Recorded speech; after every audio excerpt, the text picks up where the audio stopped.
Section 1. The companions who remember everything you did. There is something quietly remarkable about the way Fallout handles the people who walk beside you. You pick them up along broken roads and ruined highways, strangers at first, and over hundreds of miles in firefights and awkward silences, they become something closer to a second heartbeat. But what most players never realize is just how deep the water runs beneath these characters. The companions in Fallout are not window dressing. They are constructed from grief and history and very specific personal damage that the games rarely explain outright.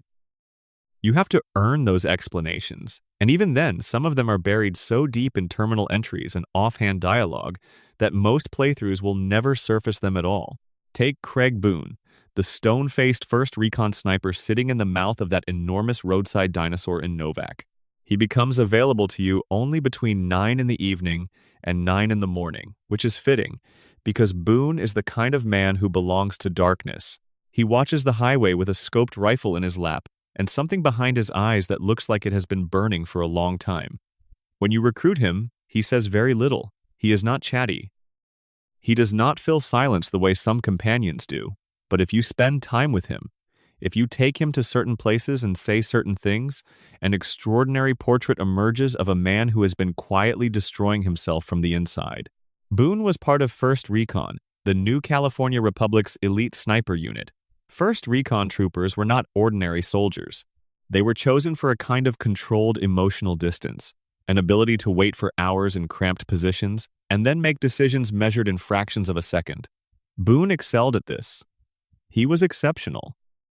But 1st Recon was also present at Bitter Springs, a location in the northern Mojave where a group of great Khans were mistakenly identified as a threat during a military engagement. What followed was a massacre. NCR troopers opened fire on civilians, on women and elderly, and children who were fleeing through a narrow canyon pass. Boone was there. He had his rifle. And the game never quite tells you what he did exactly, but it tells you enough. The weight he carries is not only about his wife Carla, though Carla is the wound that shows. Bitter Springs is the wound underneath the wound. Here is something most players miss entirely. Boone's quest, called One for My Baby, tasks you with finding out who sold his wife to Legion slavers.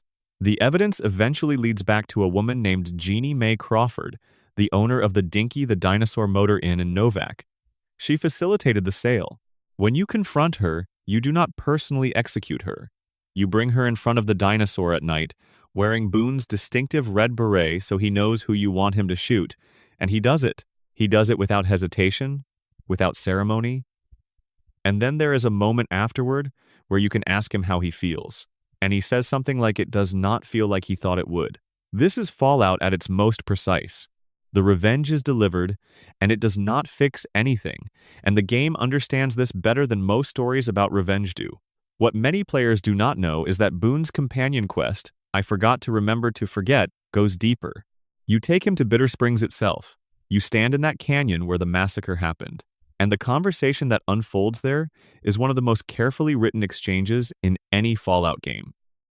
Depending on how you guide the dialogue, Boone either moves towards something resembling acceptance, or he doubles down into a harder, colder version of himself.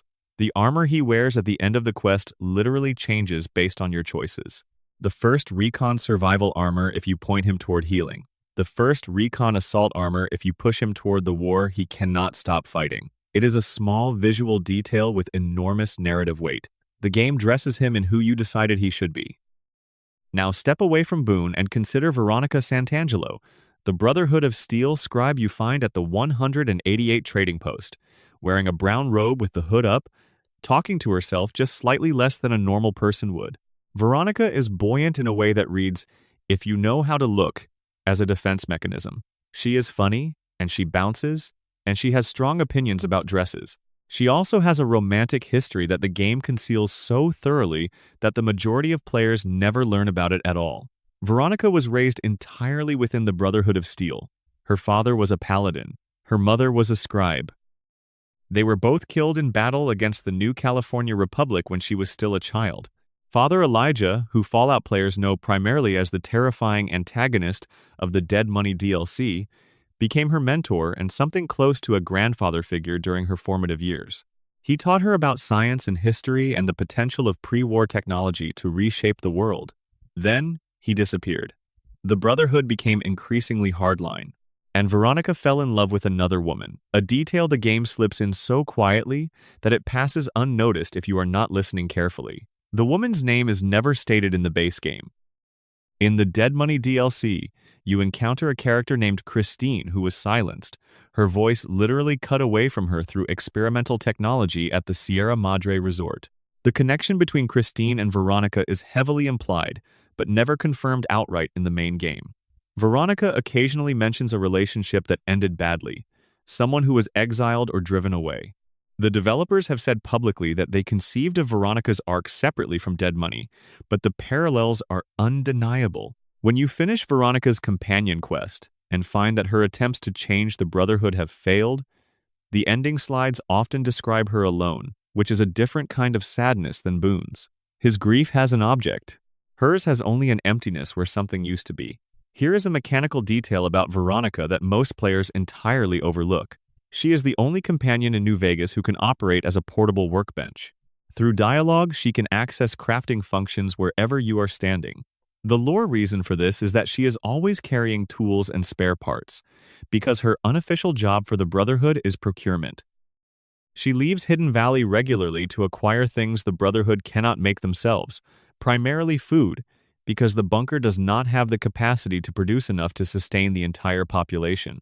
Veronica is, when you strip away the personality and the charm, a supply runner for a dying organization. She is keeping her family alive one trade at a time, and they respond by treating her ideas about the Brotherhood's future as inconvenient.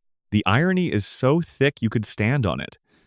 Moving across the Mojave, there is Arcade Israel Gannon, the followers of the Apocalypse Doctor you can recruit in Freeside. Arcade presents himself as a civilian physician who makes himself useful and asks nothing in return, which is precisely the presentation of a man hiding something significant. He is guarded about his past in a way that signals he has practiced being guarded. His personal quest for Auld Lang Syne pulls back the curtain on a genuinely surprising backstory. Arcade is the son of an Enclave officer. He grew up in the Enclave, the hyper-nationalist remnant of the old United States government that served as the primary antagonist of Fallout 3. The Enclave believed that only pre-war humans and their direct descendants were true Americans, and that the rest of the post-war population, mutants, ghouls, anyone affected by radiation, were contaminated and expendable. Arcade watched the Enclave's ideology collapse from inside it. He was a child when it happened, and the men and women he grew up around, the adults who were supposed to represent authority and order, turned out to be holding a worldview that required mass murder to sustain itself. He found the followers of the apocalypse and became something entirely different, a healer instead of a soldier, someone who moves towards suffering rather than away from it. The quest for his ending involves gathering the old Enclave remnants, veterans who have been scattered and living quietly, for one final act. Whether that act is heroic or unnecessary depends entirely on your choices, and the weight of it for Arcade is that he is bringing his father's people together one last time. Joshua Sawyer, who wrote Arcade, has said in various interviews that Arcade's character was partly inspired by the difficulty of trying to do good while being embarrassed by where you come from. Cass, the daughter of John Cassidy from Fallout 2 and someone who would absolutely object to being defined primarily in terms of her father, can be found drinking alone in the Mojave Outpost barracks. She runs a caravan company that has been destroyed. When you recruit her, she is someone who has already hit bottom and decided that the floor is fine, actually. But her quest, Heartache by the Number, which is named after an old country song, goes somewhere that the initial presentation of Cass as a tough-talking wasteland drifter does not prepare you for.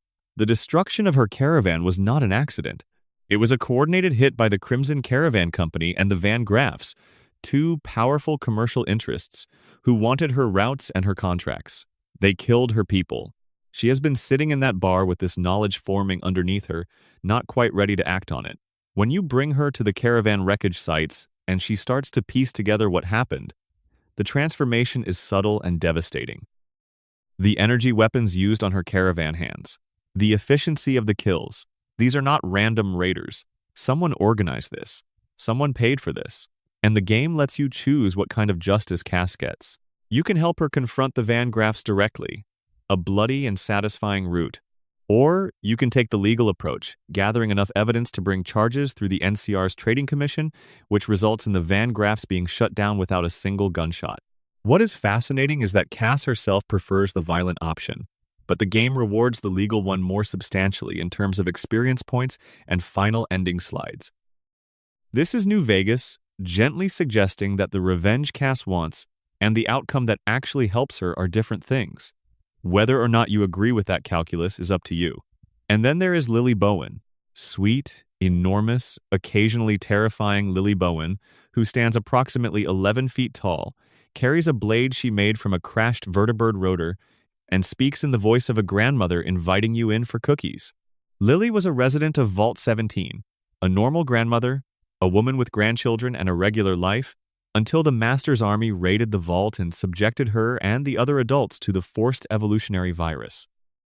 She emerged as a Nightkin, one of the Master's elite soldiers, a super mutant with stealth field technology built into its biochemistry.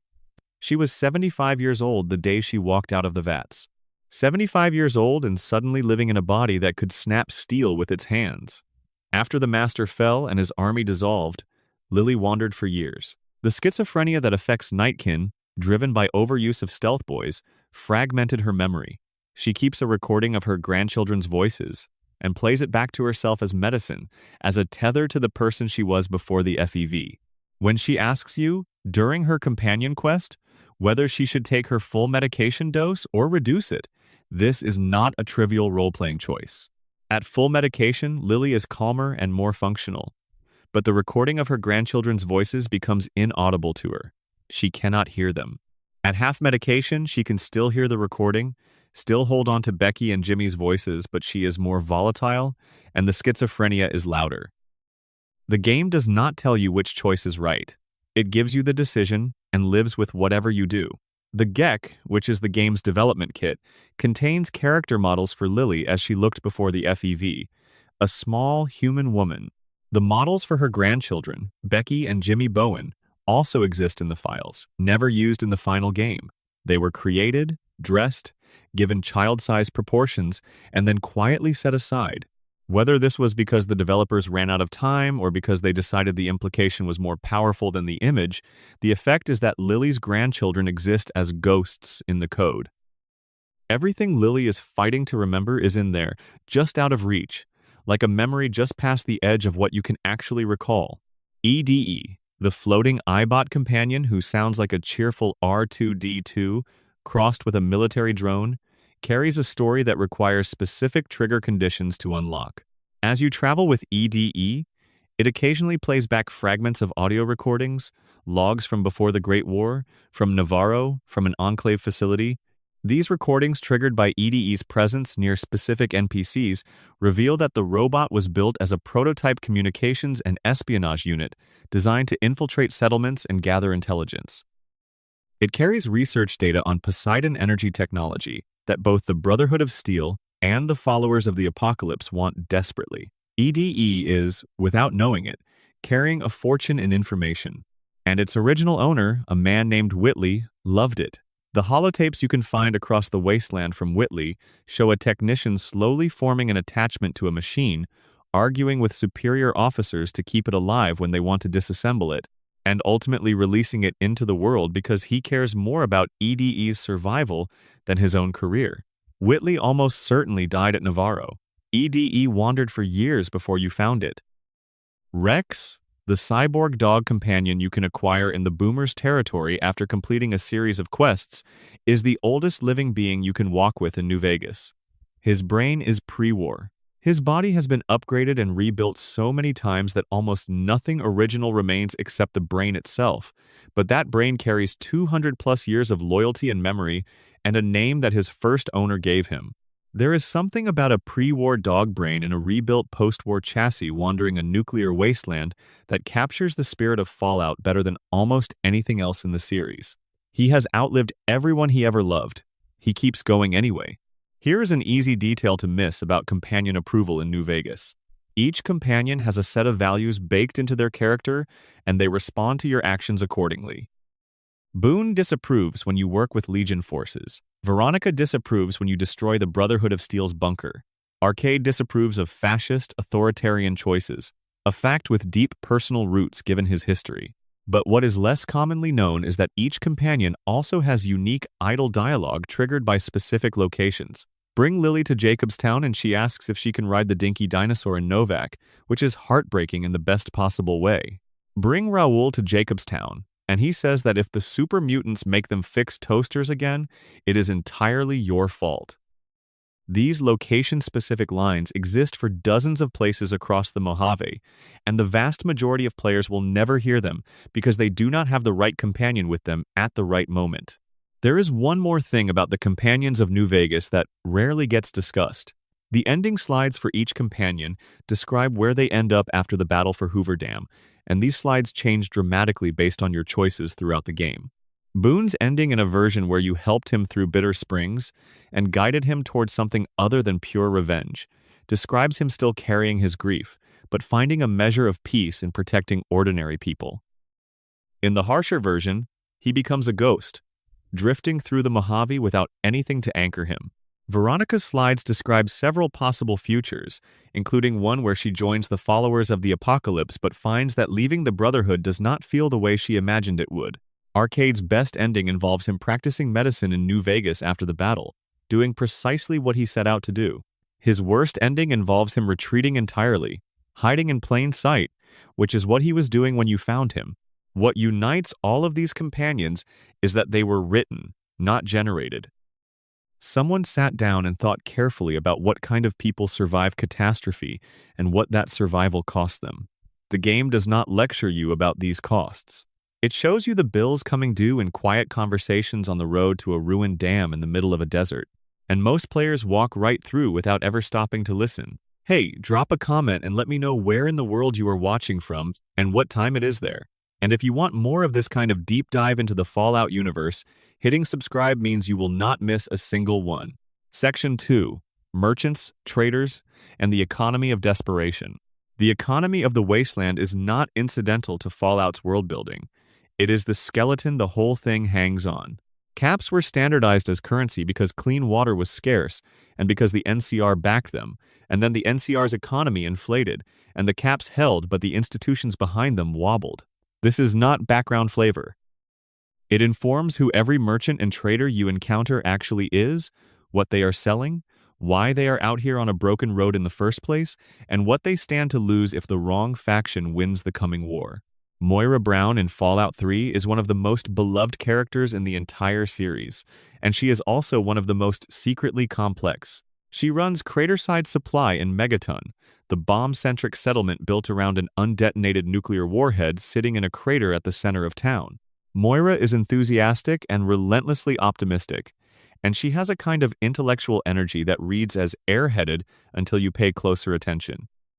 She grew up in Canterbury Commons, a small trading settlement northeast of Megaton, and she is educated in the sense that she has read nearly every book that passed through the community. But she has almost no practical experience with the world outside her workshop. The Wasteland Survival Guide questline is fundamentally about the collision between Moira's theoretical knowledge and the actual brutal texture of life outside walls. Something almost no player knows about Moira Brown is that she was not always named Moira. In the game's code, her character references an earlier name, Leah. Script notes in the game's dialogue files refer to her original identifier, and there is a dialogue topic named after this early name. The developers either changed her name during production, or Leah is a name she used at some earlier point in her life, before Megaton. There is no explanation in the game itself. It simply sits in the files like a fragment of a person who no longer quite exists. What happens to Moira if you detonate the Megaton bomb is one of the more quietly devastating moments the game can deliver. She does not die. She becomes a ghoul, and she is still Moira, still cheerful, still finding the bright side of circumstances that do not have a bright side. When you encounter her afterward in the underworld, the ghoul settlement inside the Museum of History in Washington, D.C., she greets you with the same enthusiasm and expresses genuine fascination with what happened to her body. She wants to study the effects of ghoulification on human psychology from the inside. She takes her own transformation and turns it into a research opportunity. This is either the most well-adjusted response to catastrophe in the entire wasteland, or a form of dissociation so thorough it has become indistinguishable from contentment. Moira herself cannot tell you which one it is. She is too busy taking notes. There is another layer to Moira that the game delivers through the Wasteland Survival Guide quest outcomes. How you complete each research task shapes the quality and tone of the guide itself, and this ripples out into the world in ways most players never notice. If you do the research thoroughly, the guide becomes a genuinely useful resource that saves lives. If you answer sarcastically or recklessly, it becomes something more like a comedy. If you use the high speech option to talk Moira out of writing the guide entirely, she becomes deeply depressed, her shop prices change, and she stares blankly at shelves for the rest of the game. You can also, through specific dialogue options, challenge her optimism directly and persuade her to adopt a more realistic worldview. She will comply.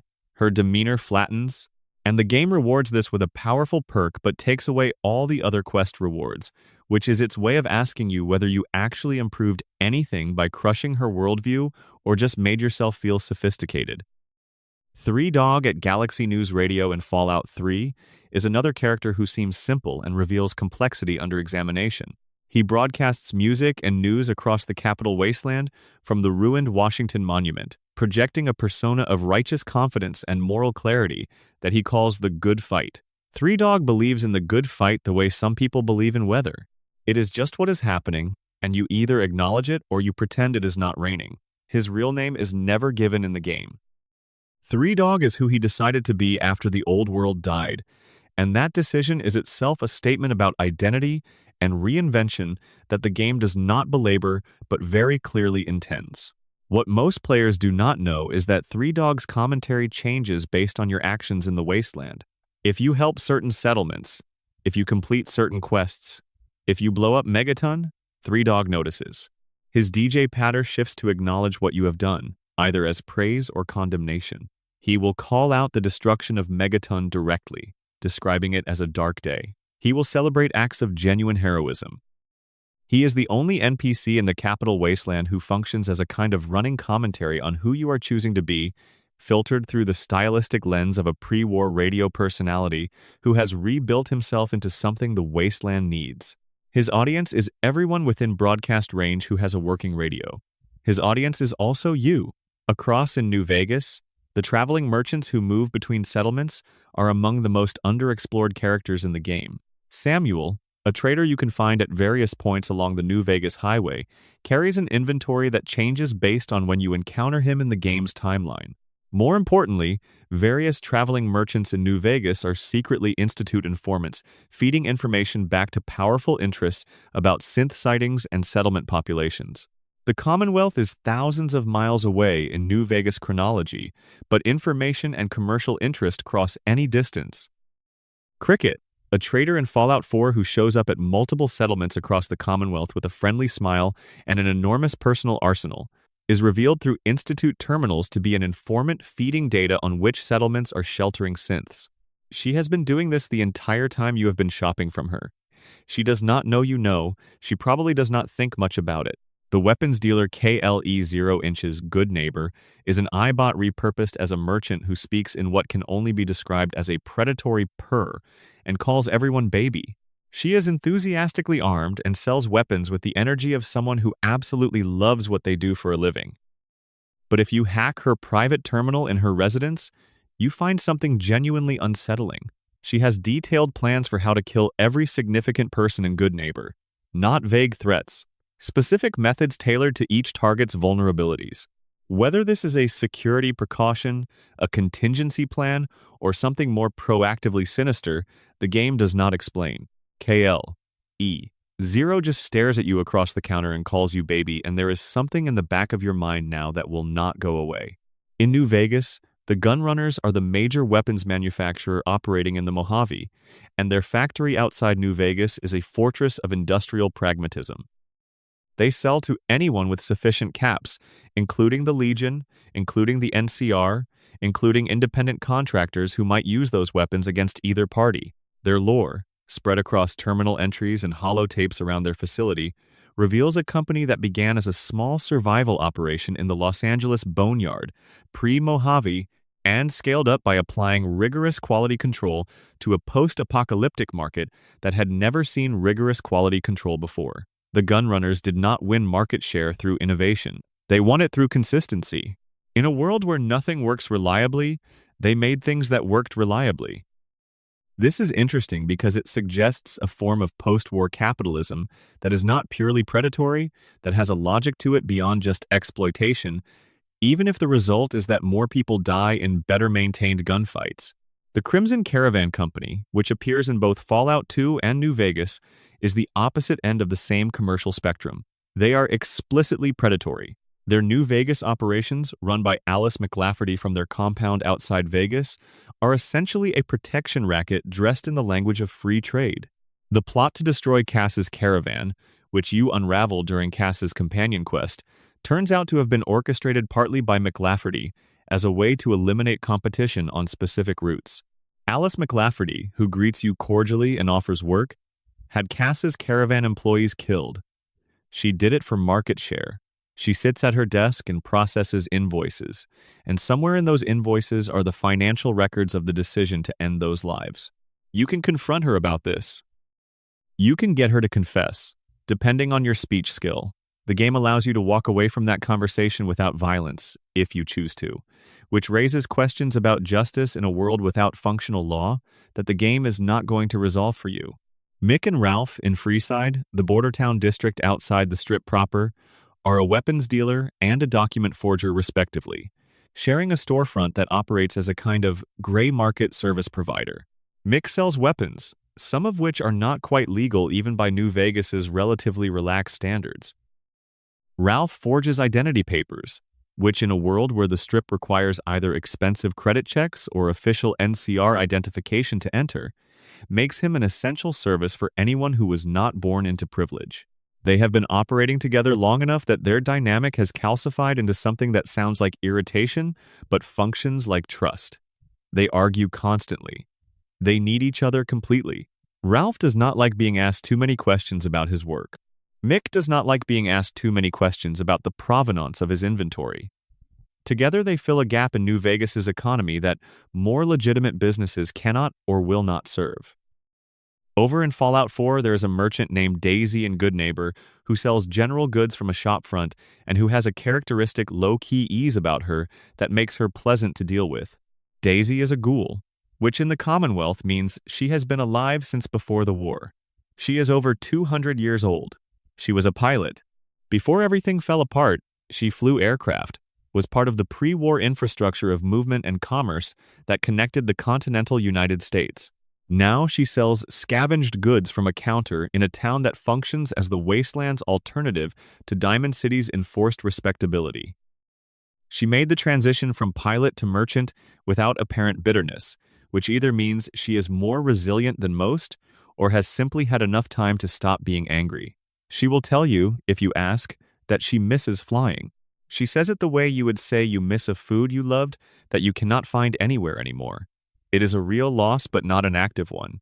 Dr. Sun in Diamond City is the settlement's primary physician, and there is something quietly tragic about the economics of healthcare in the Commonwealth that centers on him.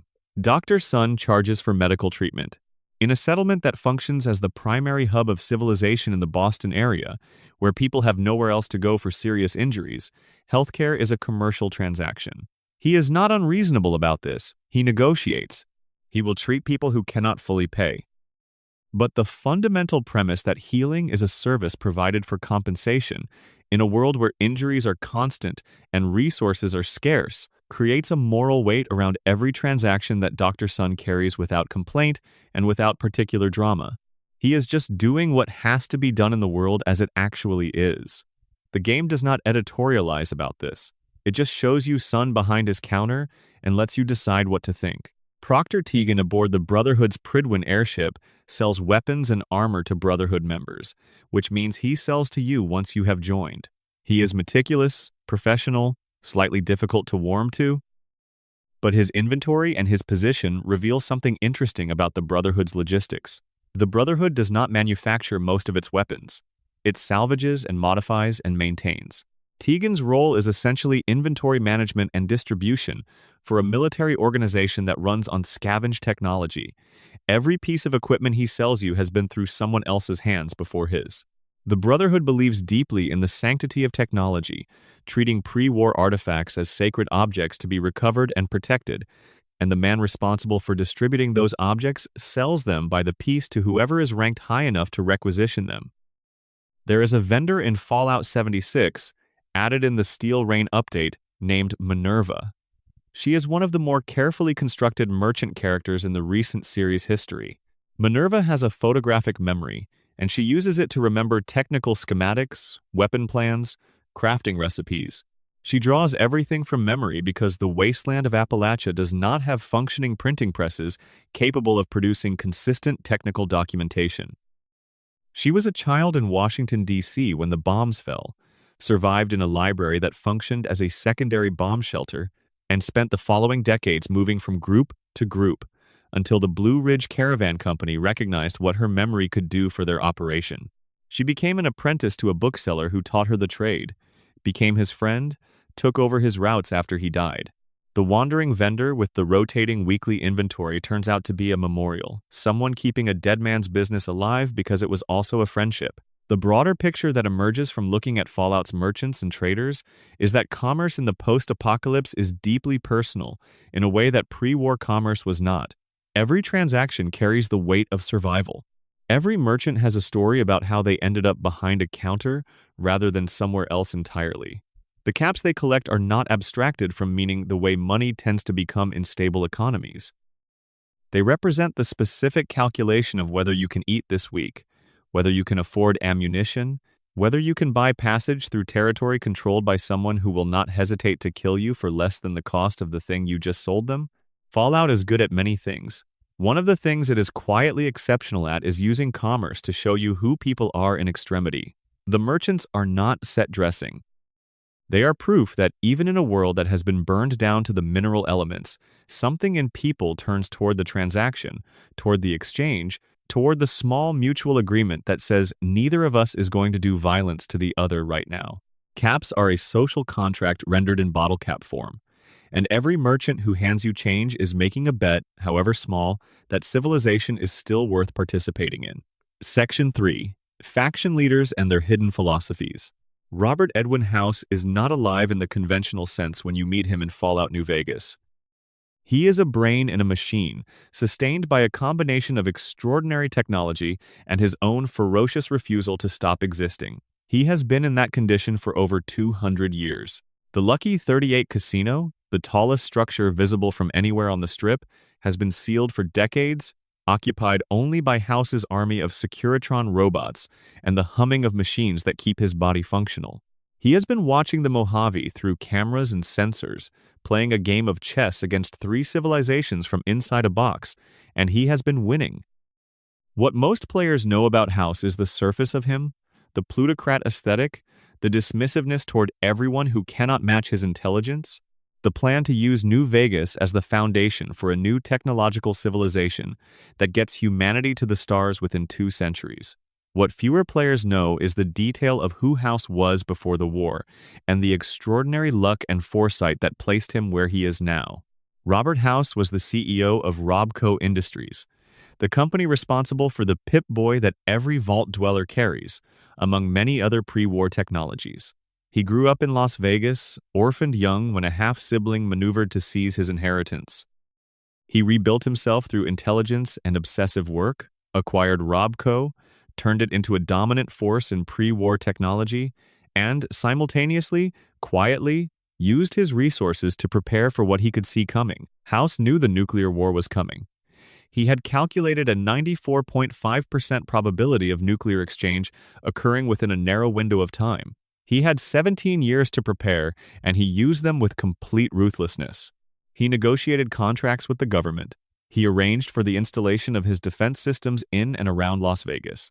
He had a cryogenic pod built. And then the bombs fell, and Vegas survived. Not perfectly, but far better than anywhere else, and House almost made it to his pod. He was 9 days late. 9 days because a software glitch had delayed his preparations. The radiation he absorbed in those 9 days required him to connect himself to the machine that keeps him alive now. He has been fighting those 9 days ever since. There is something almost operatic about House's situation. A man of enormous capability who controlled so many variables and was undone by a software bug. He is still fighting it. He is still in the box. He will be, by his own projection, running the strip in full autonomy for another 200 years before the biological components of his life support finally fail completely. And his plan for New Vegas is real and coherent and not obviously wrong, which is what makes the choice of whether to support him genuinely difficult. He is arrogant and paternalistic and contemptuous of democracy. He is also probably right that only a unified, technologically sophisticated nation can project force capable of defending humanity against future existential threats. The Fallout Wiki notes that script notes for House's character describe him, in the ending where you win on his behalf, as feeling toward you the way he felt toward Benny before Benny's betrayal, like a son. He never says this to you. It is in the code. Caesar, whose real name is Edward Sallow, built his empire on a profound misreading of the book he was carrying when he first encountered the tribal people who would become his army. He had been a follower of the apocalypse, one of the scholars and doctors who worked to preserve pre-war knowledge and help wasteland communities. He was sent with an expedition to catalog tribal cultures in the Arizona region, and he found the tribes fragmentary and vulnerable and exploitable, and he chose exploitation. He used his knowledge of Roman history, his access to the followers' academic resources, to construct an ideological framework that could bind different tribes into a single military force. He named himself Caesar. He modeled his expansion on Rome's. The deep irony, which Arcade Gannon will point out if you bring him into Caesar's presence, is that Caesar misunderstood Rome. He admired its military efficiency and its capacity to absorb conquered peoples into a functioning empire, but he reproduced the most brutal aspects of the Roman structure while discarding the elements that gave it lasting power. Roman citizenship was an extraordinary social technology that transformed conquered populations into invested stakeholders in the empire's survival. Caesar's legion offers no such bargain.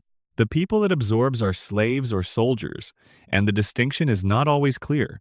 Caesar is building something that looks like Rome but functions like a conquering horde, and the more educated characters in the game can walk you through exactly why this means his empire will collapse shortly after his death.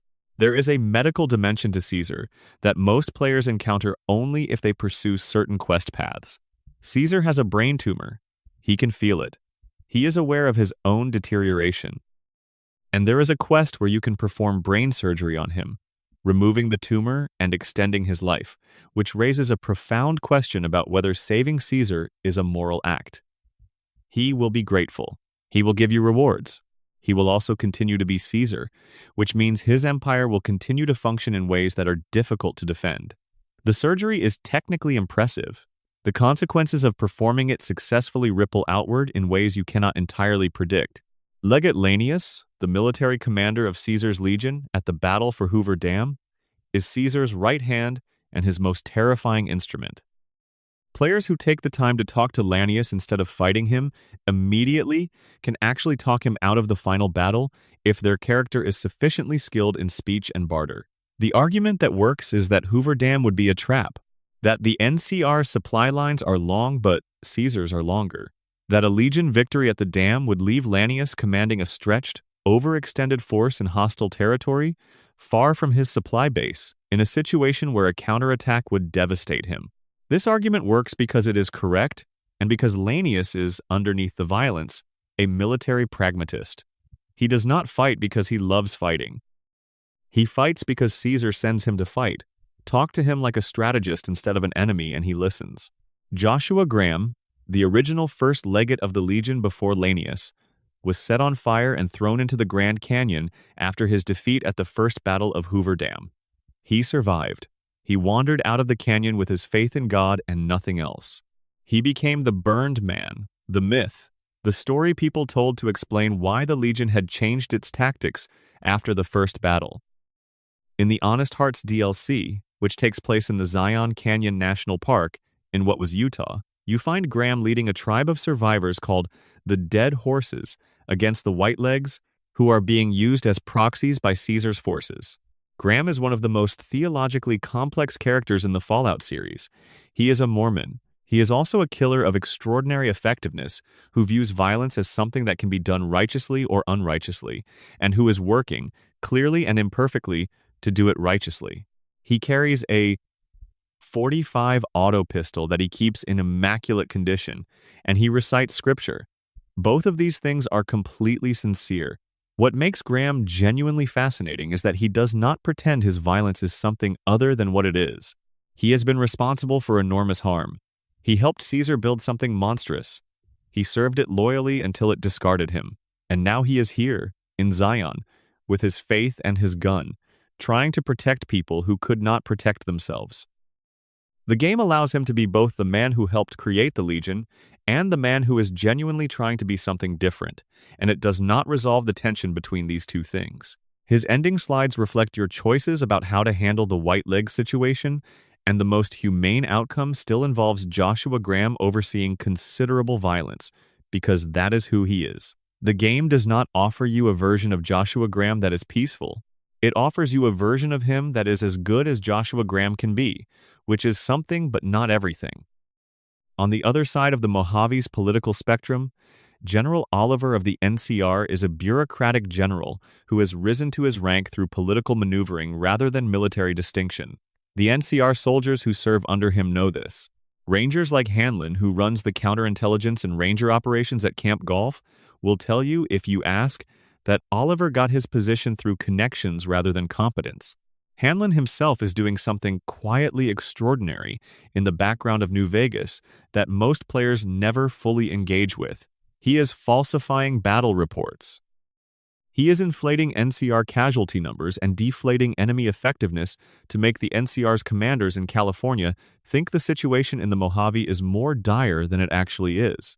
He is doing this because he believes the NCR is overextended, that the campaign for Hoover Dam is not worth what it will cost, and that a withdrawal might be in the best interests of the Republic even if it looks like defeat. This is either deeply treasonous or deeply patriotic, depending on how you look at it. Hanlon is a man who loves the NCR enough to lie to it. Elder Arthur Maxson in Fallout 4 is 20 years old when you meet him.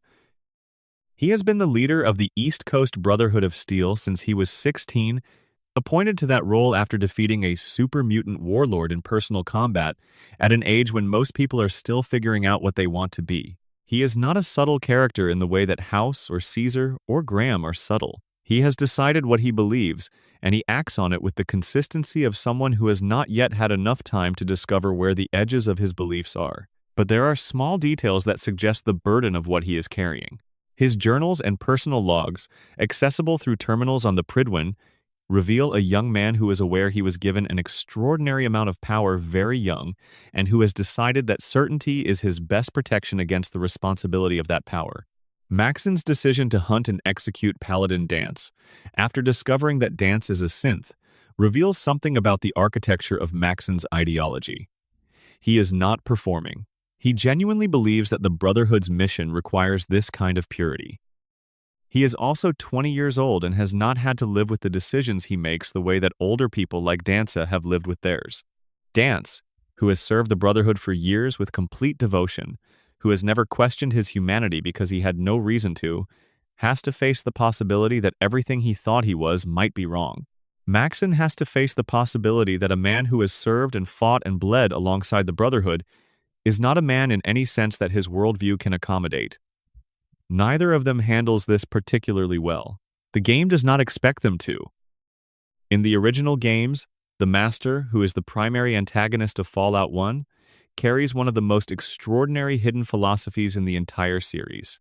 He created the super mutant army through a forced evolutionary virus, believing that mutant kind represented the next stage of human evolution, that by forcibly transforming humanity, he was saving it from its own fragility. He built Unity, his dream of a mutant civilization, on genuine intellectual conviction and extraordinary intelligence. And when you discover that super mutants created by the Master's virus are sterile, that they cannot reproduce, that Unity is a dead end from a biological standpoint, you can bring this information to the Master himself, and he will process it, and he will conclude, in a sequence that the game delivers with remarkable emotional weight, that you are right. The dream is impossible. His logic was flawed, and he destroys himself. This is not a villain defeat in any conventional sense. The Master is not defeated by combat. He is defeated by information. He reasons himself to death. For a game made in 1997 with isometric graphics and a modest budget, this is an astonishing piece of writing.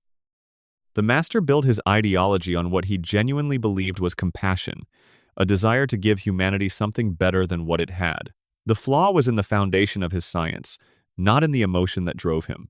And when he realizes the flaw, he cannot argue himself out of it.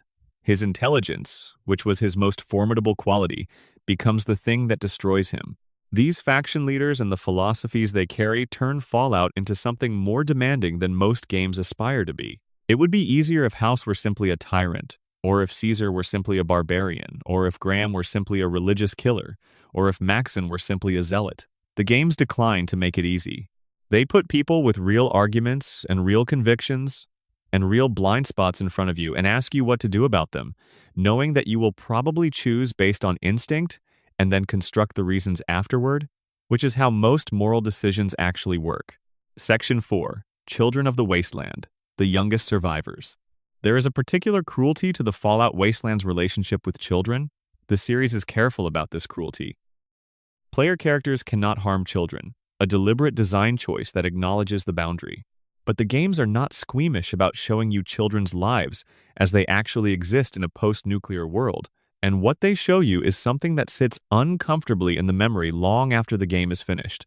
In Fallout 3, you begin the game as a child. You grow up inside Vault 101, which is one of the better preserved vaults in the Wasteland, and also, you gradually discover a social experiment with specific parameters. Vault 101 is never meant to open.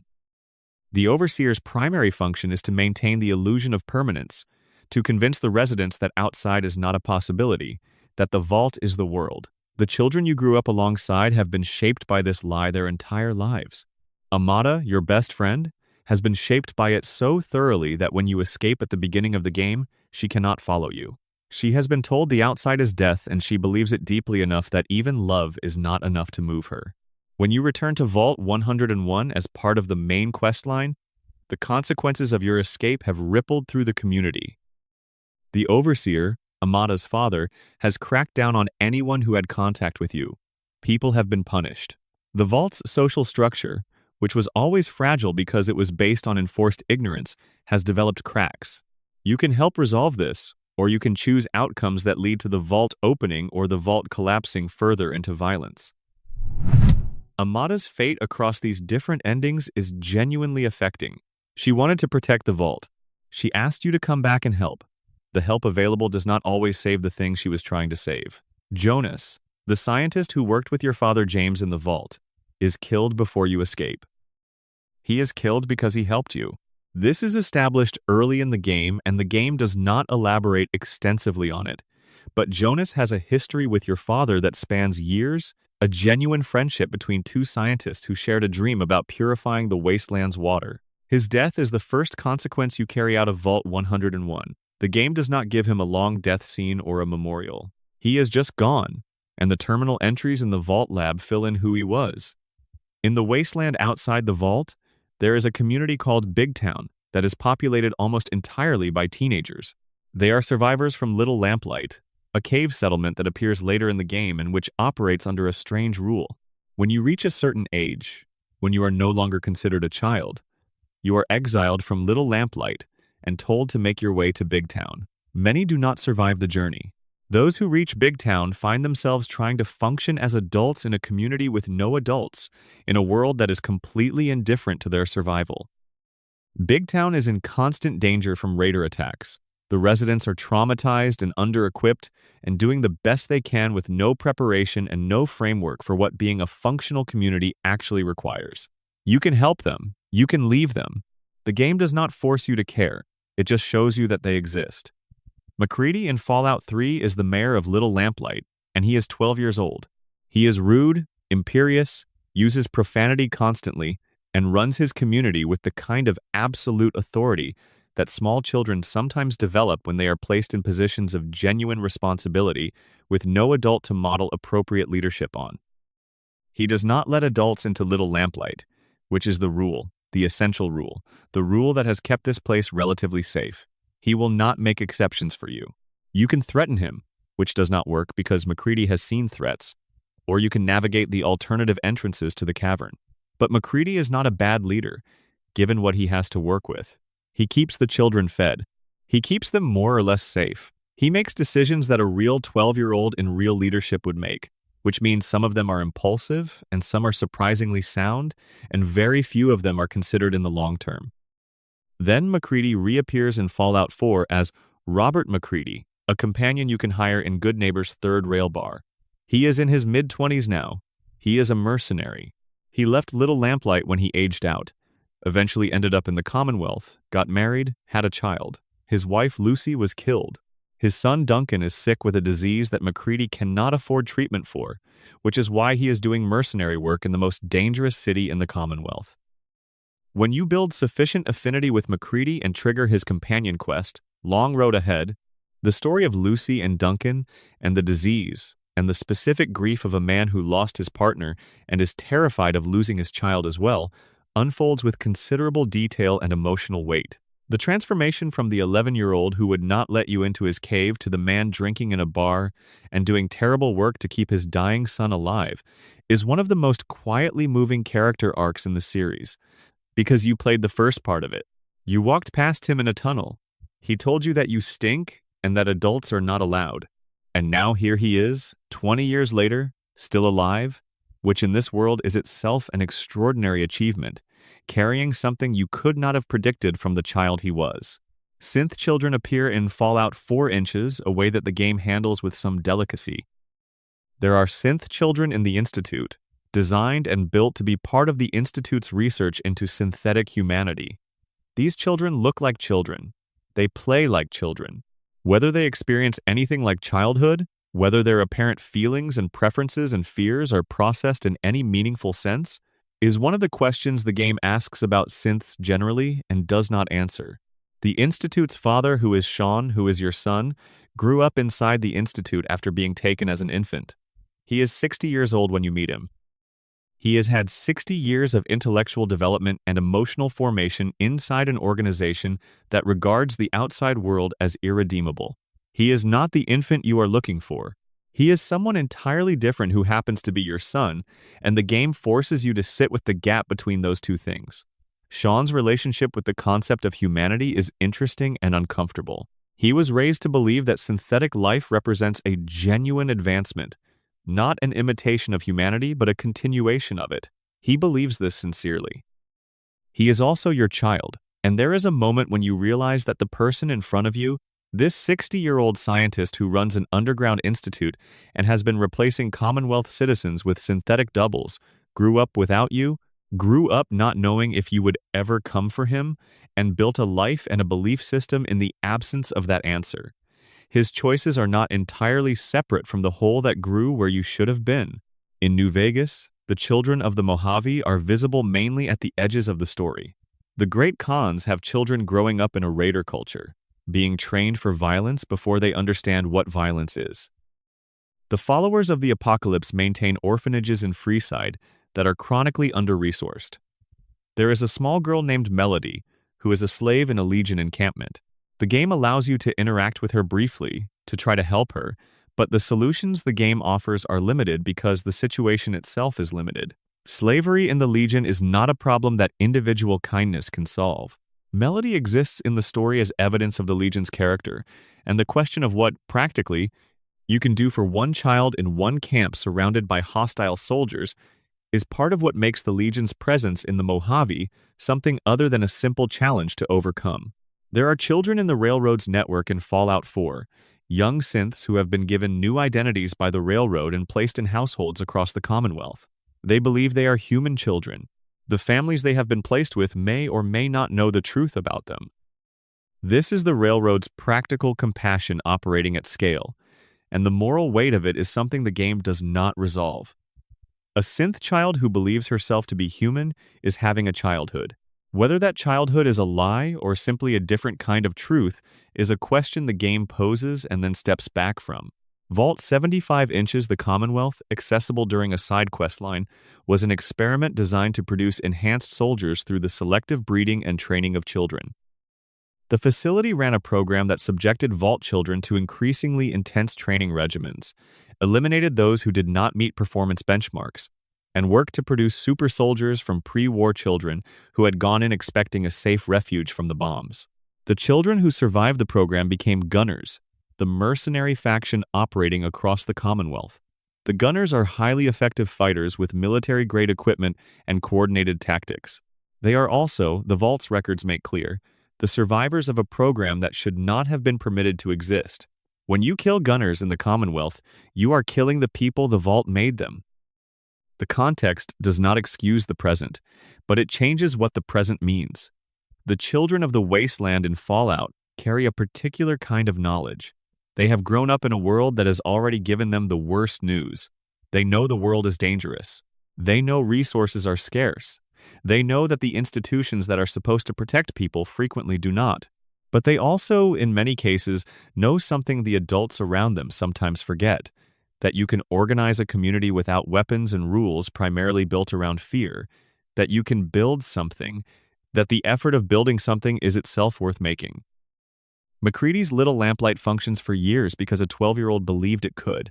This is not a comforting observation exactly, but it is a true one. Section 5. The Doctors, Scientists, and Experimenters. Science in the Fallout universe is always doing two things at once. On the surface, it is the hopeful engine of reconstruction, the force that will eventually restore clean water and functioning agriculture and medicine that does not hurt more than the disease it treats.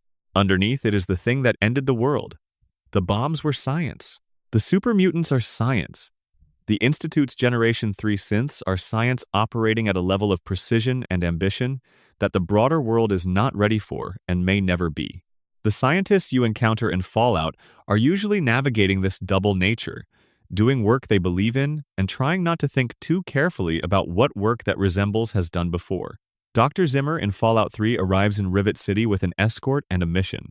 He is an Institute scientist, the first glimpse the Fallout 3 player gets of the shadowy organization that will become central to Fallout 4's story. He is looking for a runaway android named A3-21, who has escaped the Institute and is living somewhere in the capital wasteland with a new identity. When you find the android, you discover that he is Harkness, the security chief of Rivet City, and that he has no memory of being an android at all. The railroad helped him. They wiped his memory, gave him a new face through surgery, put him in Rivet City where his particular skills at organization and threat assessment make him genuinely valuable. He has been Harkness for years. He is, for all practical purposes, Harkness. What makes the Harkness situation so uncomfortable is that Dr. Zimmer is not wrong from his perspective. A 3-21 is the Institute's property. He was built by them. The work that went into his construction represents a significant investment of resources and research. Recovering a runaway android is a business decision. Zimmer does not think of it as morally complicated. He is there to retrieve an asset. The fact that this asset has been living as a person, has relationships and memories, and a position of responsibility is not germane to Zimmer's calculation. The game allows you to hand Harkness over, which from a certain angle is honoring a property claim, or to help Harkness escape, which from another angle is participating in a theft. Or you can kill Zimmer, which sidesteps the legal question, but leaves you having killed a scientist in a society that has precious few of them. Dr. Madison Lee appears in both Fallout 3 and Fallout 4, which makes her one of the few characters whose arc the series traces across two games. In Fallout 3, she is the lead scientist on Project Purity, the effort to purify the tidal basin water and distribute clean water across the capital wasteland. She was James's colleague. She was probably his friend. When James dies at the Jefferson Memorial, she is the one who carries the scientific work forward, or attempts to. By the time you encounter her again in Fallout 4, she has left the capital wasteland and joined the Institute, which represents either a profound betrayal of everything she worked toward in Fallout 3, or a practical decision by a scientist who decided that research was more important than politics. Her justification is coherent. The Institute has resources and infrastructure that nowhere else in the post-war world can match. She can do work there that she could not do anywhere else. Whether that work serves humanity or only the Institute is a question she has chosen not to engage with too directly. Dr. Henry in New Vegas, who you find in Jacobstown running medical research on the Nightkin residents, is a former Enclave doctor who found himself on the wrong side of the organization's collapse in Fallout 2. He has spent the years since trying to do good science with limited resources. His research on super mutant schizophrenia is genuine and careful, and his relationship with Marcus, the super mutant sheriff of Jacobstown, is one of the warmer NPC dynamics in New Vegas. Henry is not a villain. He was part of a villainous organization and he knows it. And the knowledge has left a sediment in him that comes out in the weight he gives to certain conversations. He talks about the Enclave's research programs in the past tense, and with a specific clinical distance, that is the distance of someone who has had to decide what to do with their own complicity. His companion quest for Lily, which involves research into stealth boy toxicity and its effects on Nightkin cognition, eventually leads to a choice about whether the research can be made public. Henry's results suggest a possible treatment path, but the institutional barriers to deploying treatment are significant. Jacobstown does not have the infrastructure. The resources required do not exist in easily accessible form. And the question of whether to let the perfect be the enemy of the good, whether to publish findings that might help some Nightkin even if you cannot help all of them right now, is not a question with a clean answer. The think tank from the Old World Blues DLC in New Vegas are scientists who uploaded their consciousnesses into robotic containers before the war, lost contact with their own bodies and the emotional context that came with those bodies, and have been doing increasingly unhinged research in the Big Empty Research Facility for 200 years.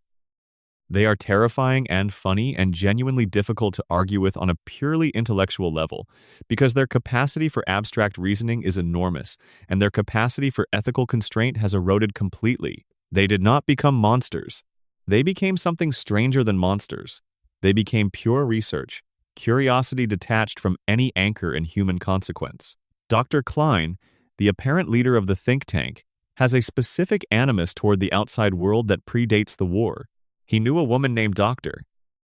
Mobius before the nuclear exchange, and something in that relationship went badly enough that he has spent 200 years tinkering with a giant, radioactive lobotomization ray pointed at the rest of humanity.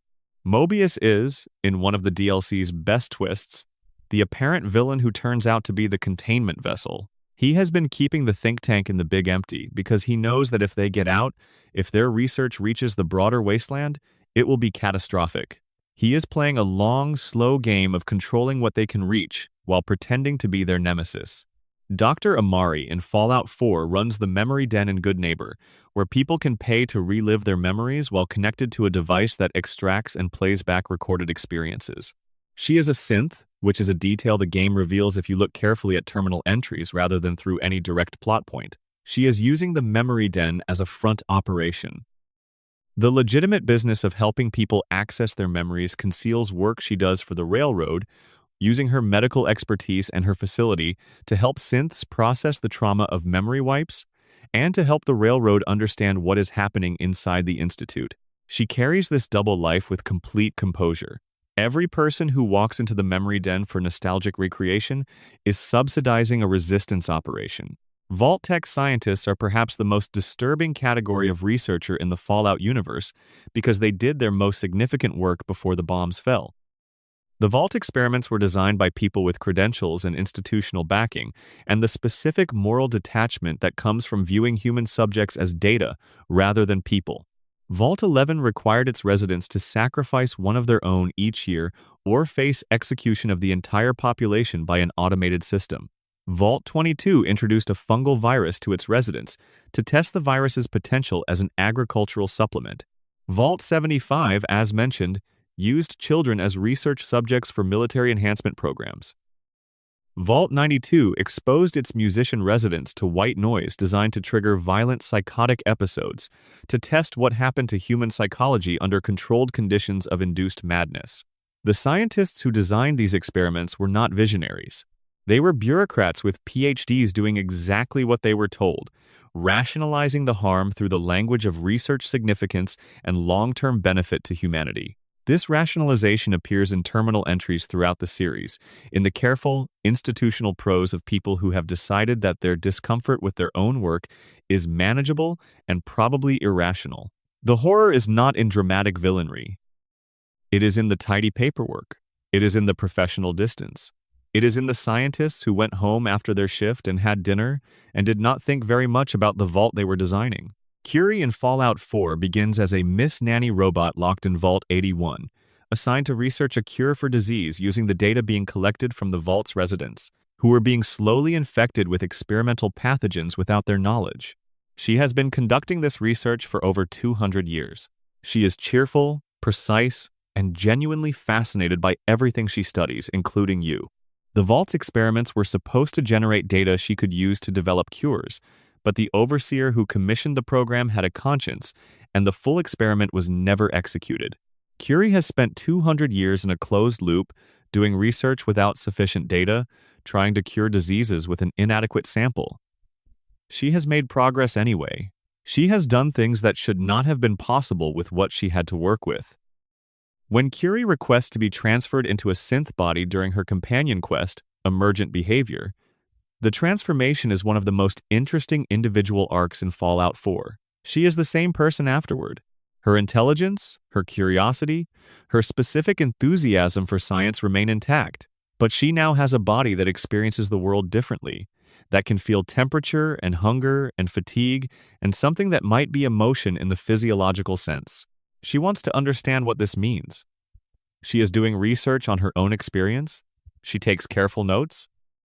Watching Curie process the fact of having a body is watching a mind encounter the information that minds are attached to things, and it is handled with far more care and genuine insight than it needed to be for a companion character in a game about shooting mutants in ruined Boston.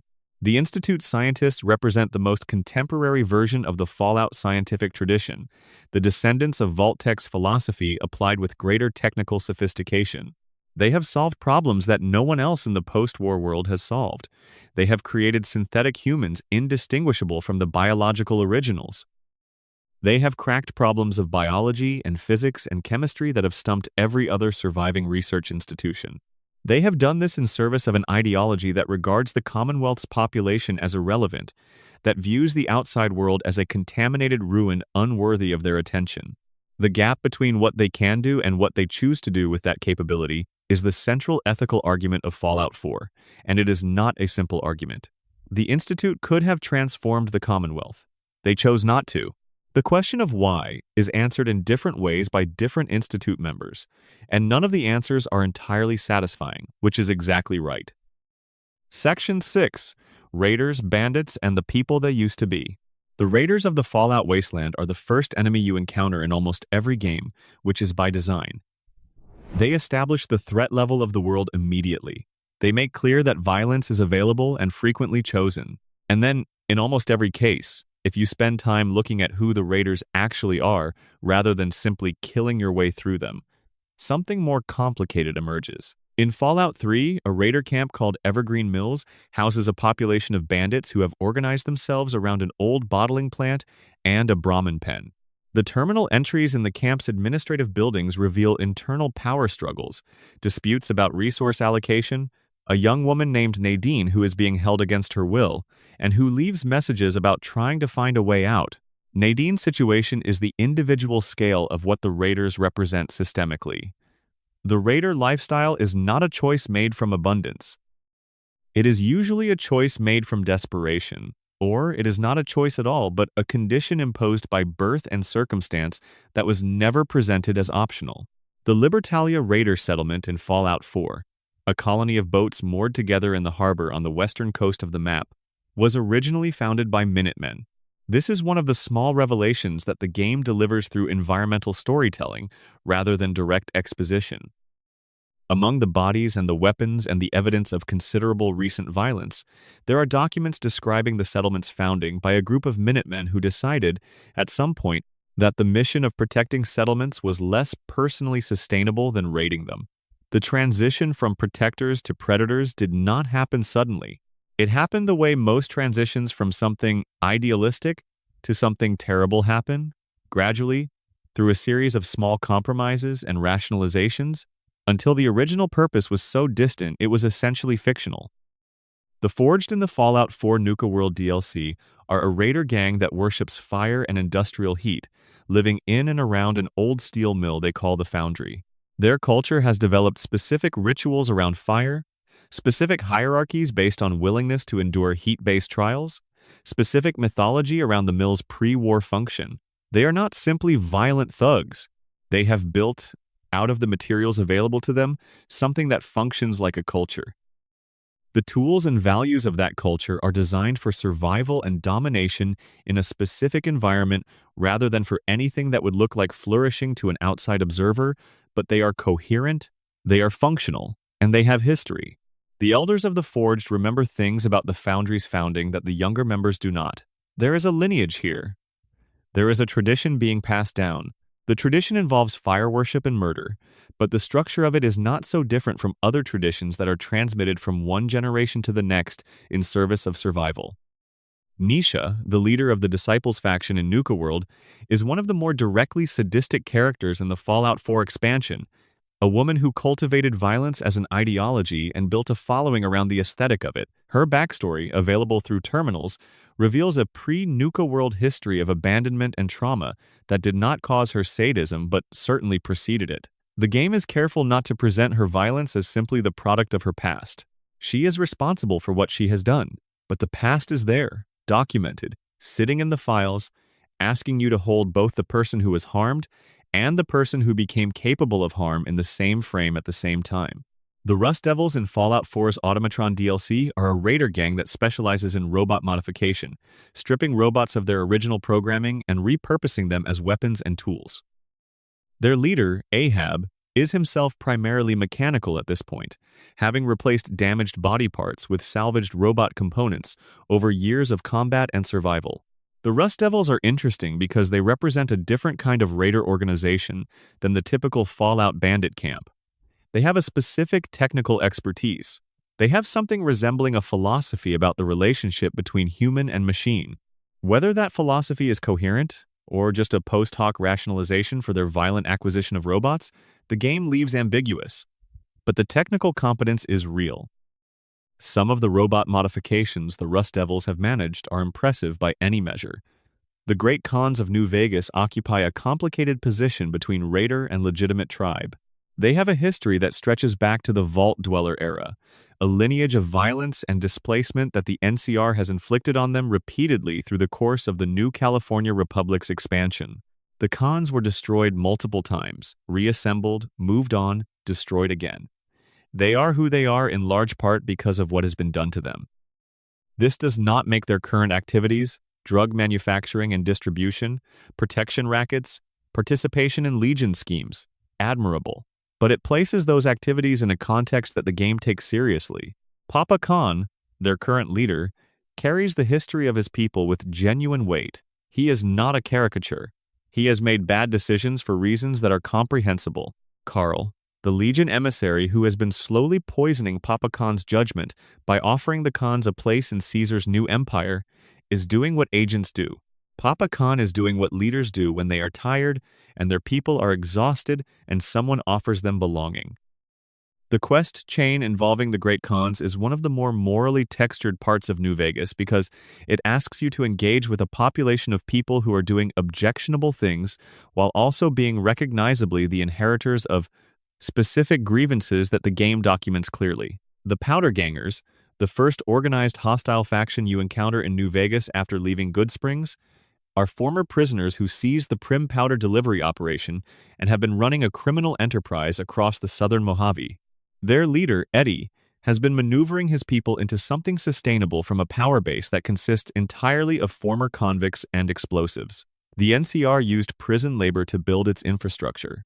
The prisoners built the road, and then they took the explosives the road required, and the NCR's timeline of events reversed itself catastrophically. The Powder Gangers are not sympathetic in the conventional sense. They kill people, and they are doing it with casual enthusiasm. But the structural context of their origin, the NCR using forced prison labor for infrastructure projects, is the kind of thing that Fallout builds into its world building as a way of saying something about how nations work when they need something built quickly and cheaply. Back in Fallout 3, the Talon Company mercenaries who appear as enemies across the capital wasteland are, depending on your karma level, paid to kill you specifically. Someone is paying them. The game does not reveal who, which is either an intentional mystery or unfinished story depending on how generously you read it.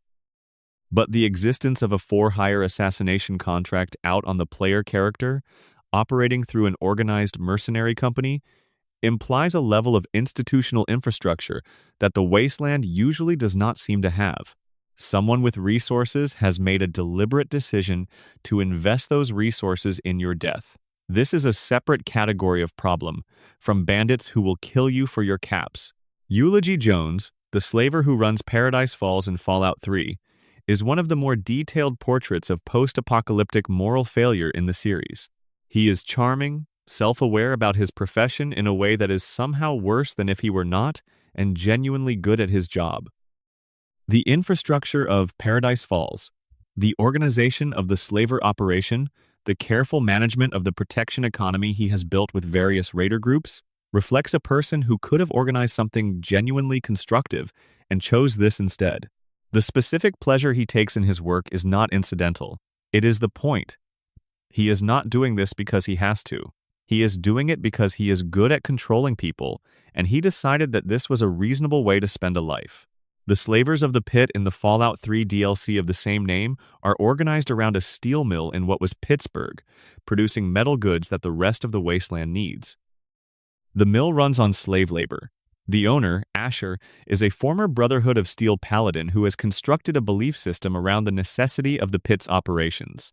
He needs the slaves to run the mill. The mill produces goods that enable civilization to persist in the surrounding region. The slaves are necessary inputs to a system that serves a broader good. This logic is coherent in the narrow way that terrible logic is always coherent when it starts from premises designed to lead to a specific conclusion.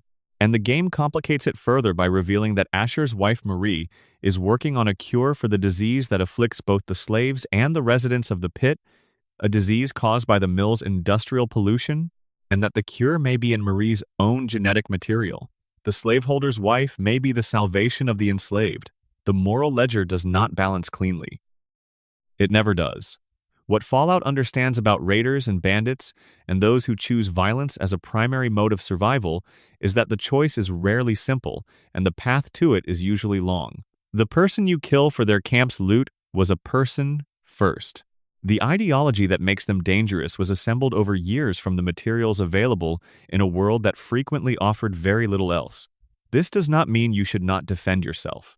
It means the world is more complicated than the threat it poses to you right now. Some games are content to hand you enemies and let you shoot them. Fallout has always wanted you to know something about the enemies before or after you shoot them. The knowledge does not necessarily change what you do. It changes what the doing means. Section 7. Ghouls. The living memory of the old world. Every ghoul in the Fallout wasteland is a walking archive. Every single one of them was alive before the bombs fell. Every one of them remembers, in some form and to some varying degree. The world that existed before 200 years of attrition reduced it to what it currently is. The ghouls who have retained their cognition are the closest thing the post-war world has to primary sources. When a cognitively intact ghoul tells you about the pre-war world, they are not interpreting history, they are reporting memory. Roy Phillips in Fallout 3 wants to get into Tenpenny Tower, the luxury high-rise outside the capital wasteland that has maintained its function as an exclusive residential community for wealthy survivors. Roy is a ghoul. Tenpenny Tower does not admit ghouls, a policy enforced by its security and endorsed by its residents. Roy has been trying various methods to gain access, and when you engage with the quest, you discover that Roy's interest in Tenpenny Tower is not purely ideological. He used to have connections there. He remembers it from before, when it was still under construction, when it was still going to be a hotel. He has a history with the place that predates its current purpose by 200 years, and the guards on the gate who are keeping him out have no idea. The quest involving Roy Phillips and Tenpenny Tower has 4 possible resolutions, each of which says something different about how much goodwill survives contact with the world as it actually is. You can help the ghouls get in through legitimate negotiation, convincing the human residents to accept ghoul neighbors. You can help them invade violently. You can help the humans keep the ghouls out permanently. Or you can do the negotiated option and then come back later to find that the human residents have been killed by the ghouls, who decided that coexistence was too slow and too uncertain, and took the tower by force once they were inside. This last outcome, which happens automatically if you did the diplomatic route and return after a few days, is one of the most genuinely dark turns in Fallout 3 because it occurs without any player input and suggests that even the good faith efforts at integration might have been a longer path to the same destination. Roy himself is a character the game encourages you to view as a victim of systemic prejudice before the final tower outcome changes the framing entirely. He is a victim of prejudice. The discrimination against ghouls in the capital wasteland is real, documented, and structurally maintained. He is also someone who chose mass murder as his response to that discrimination. The game holds both of these things without resolving them for you, which is accurate to how real prejudice and real responses to prejudice work. Raul Alfonso Tejada, as discussed in the companions section, is 234 years old when you meet him. Born in 2047 inches, Mexico, a child when the bombs fell in 2077, a survivor of the irradiated ruins of Mexico City, where the radiation that was killing him slowly transformed him into something that could not be killed by radiation anymore. He has spent over 2 centuries in and around the American Southwest, doing various things for various people, sometimes good things, sometimes things he is not proud of.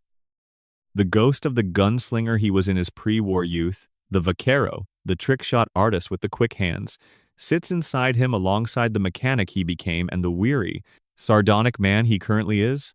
He has had over 200 years to accumulate regret and 200 years to practice the delivery of one-liners. Raul's history with technology is particularly interesting. He has watched machines go from being novel and exciting to being ordinary, to being ancient artifacts repaired by people who have no idea what they were originally designed to do. He has repaired things that engineers with formal training designed in the confident years before the war. He has done it with improvised tools and salvaged parts and the accumulated knowledge of 2 centuries of practical problem-solving. When he calls himself the best mechanic in the Southwest, this is not bravado. This is a man who has been doing this work longer than any formal educational institution in the post-war world has existed. Harold is one of the most extraordinary characters in Fallout history, and he spans multiple games. He first appears in Fallout 1 as a ghoul-like human who has been mutated by FEV exposure and who runs a trading hub in the hub. He appears again in Fallout 2, and then in Fallout 3, he appears in the capital wasteland in an entirely different form. He has a tree growing from his head, not metaphorically. An actual tree, which the residents of Oasis, the hidden garden community in the northern capital wasteland, have developed a religious relationship with. Harold has been in Oasis for years, slowly being engulfed by Bob, which is what he calls the tree, and has developed a complicated relationship with his condition. He wants to die. The people of Oasis venerate him. They will not let him die. The quest that resolves Harold's situation is one of the more genuinely painful decisions in Fallout 3 because there is no option that does not involve doing something to a living being that did not ask for the circumstances he finds himself in. The pre-war context for Harold's transformation runs through the first 2 games' lore in ways that connect to the Master, to the Mariposa military base, to the original experiments with FEV. Harold is 200 years old and counting. He has seen more of the world's transformation than almost anyone else. His perspective, available through extensive dialogue, is that of someone who started as an ordinary person, became an unwilling experiment, became something entirely new, and has been living with the novelty of that newness for so long that it no longer feels novel at all. Jason Bright at the RepCon facility in New Vegas is a glowing ghoul, which means his radiation output is high enough to damage unprotected humans.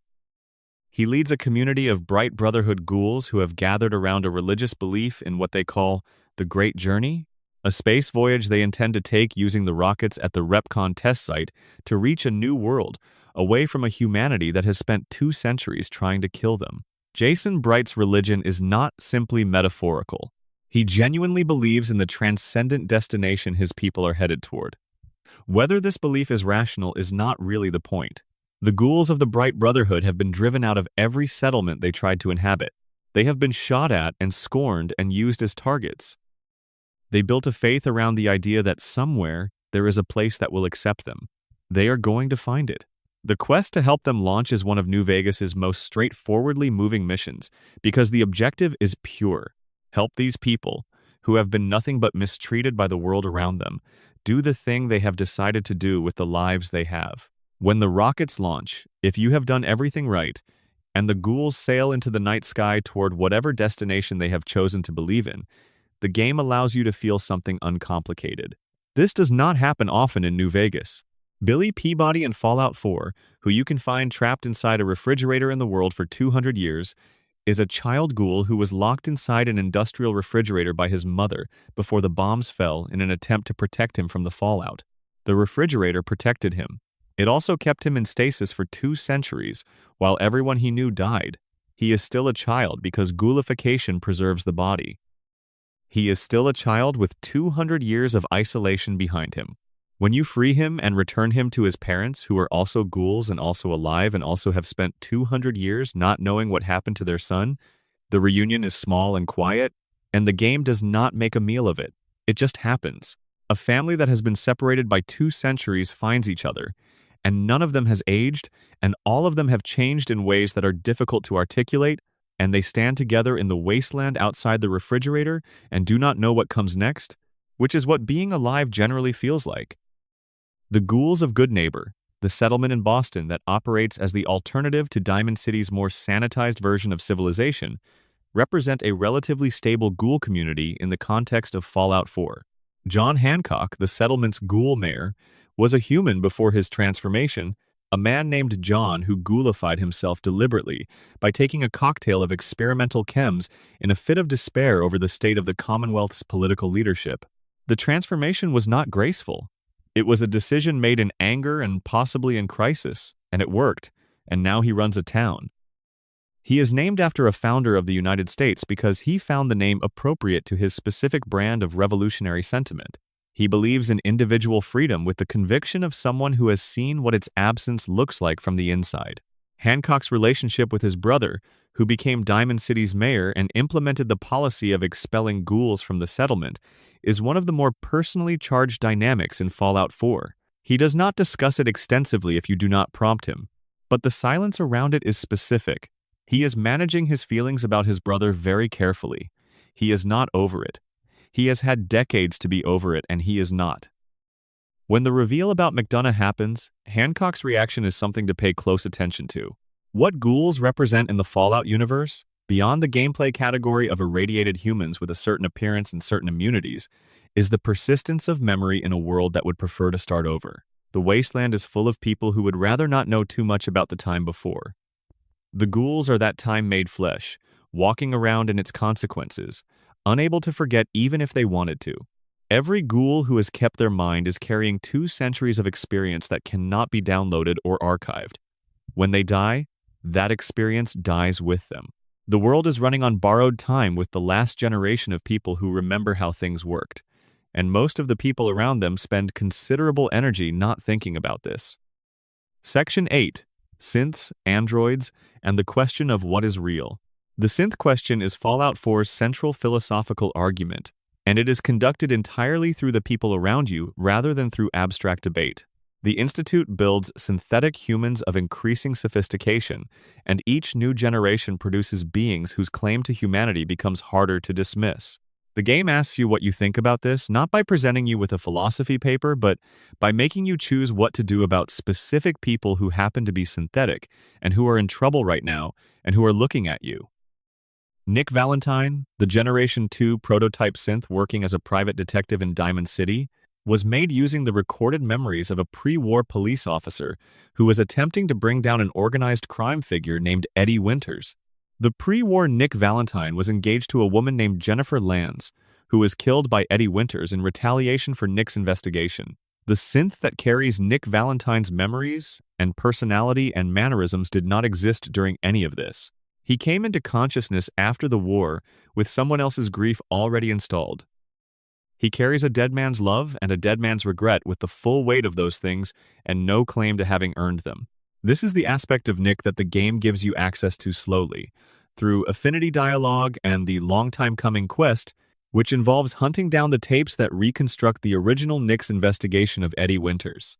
When you help the synth Nick Valentine complete an investigation that the human Nick Valentine started before he existed, there is something happening that the game does not fully name but clearly intends. What is the difference between being the person who started something and being the person who finishes it? Is there a meaningful distinction between the grief you were born with and the grief you earned? Nick himself does not know. His quiet acknowledgement that he is lucky his programming came loaded with someone good rather than someone worse is the most honest self-assessment in Fallout 4. Paladin Dance's situation is different from Nick's because Dance does not know. He has no memory discontinuity, no moment of waking up with someone else's past. He was always Dance. He was always the Brotherhood soldier who enlisted with his friend Cutler, who watched Cutler get infected with a super mutant pathogen and made the decision to kill him rather than watch him turn, who rose through the ranks through genuine dedication and capability, who believes with complete sincerity that the Brotherhood's mission is righteous and necessary. The genetic evidence that says he is a synth with the designation M7-97 does not arrive with a manual for how to integrate it. It arrives as an accusation. When you find Dance at Listening Post Bravo after Elder Maxon's revelation, he is sitting in a corner of the bunker with the specific stillness of someone trying to figure out if they still exist. He has concluded that he does not. He asks you to kill him. Not because he wants to die, but because his values tell him that synths are the enemy of humanity, and he has just learned that he is a synth, and his values have not yet collapsed under the weight of what this actually means for him specifically. If you convince him to live, which requires passing a speech check or having the right perk, what you are doing is arguing against the ideology that made him by using the person the ideology made. He leaves the Brotherhood. He survives. He does not know who he is outside the Brotherhood, which is a problem, but it is a solvable problem in a way that being dead is not. Deacon's identity is arguably the most fragmented of any companion in Fallout 4, because Deacon has made fragmentation into a survival strategy.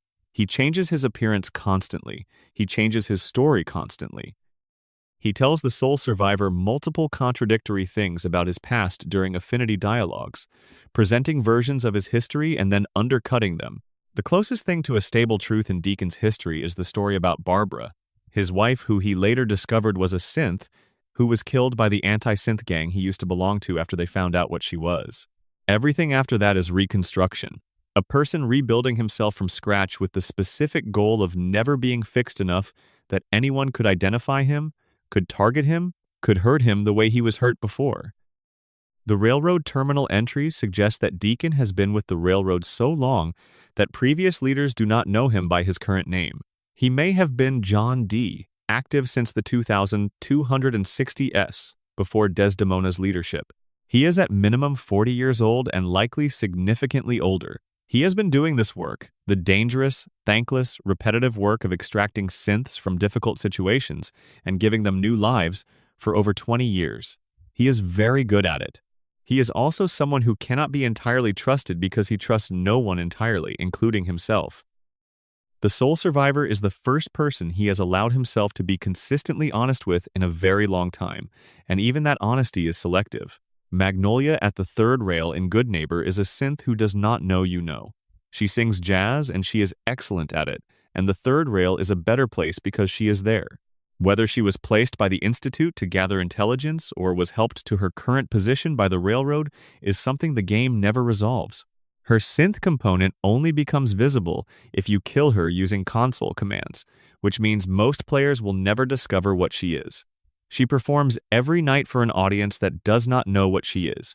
She may not know what she is herself. The third rail fills with people who come to hear her sing, and somewhere in the crowd there are probably railroad agents wondering if she knows, and Institute operatives wondering if she is performing her function adequately, and people who just like the music.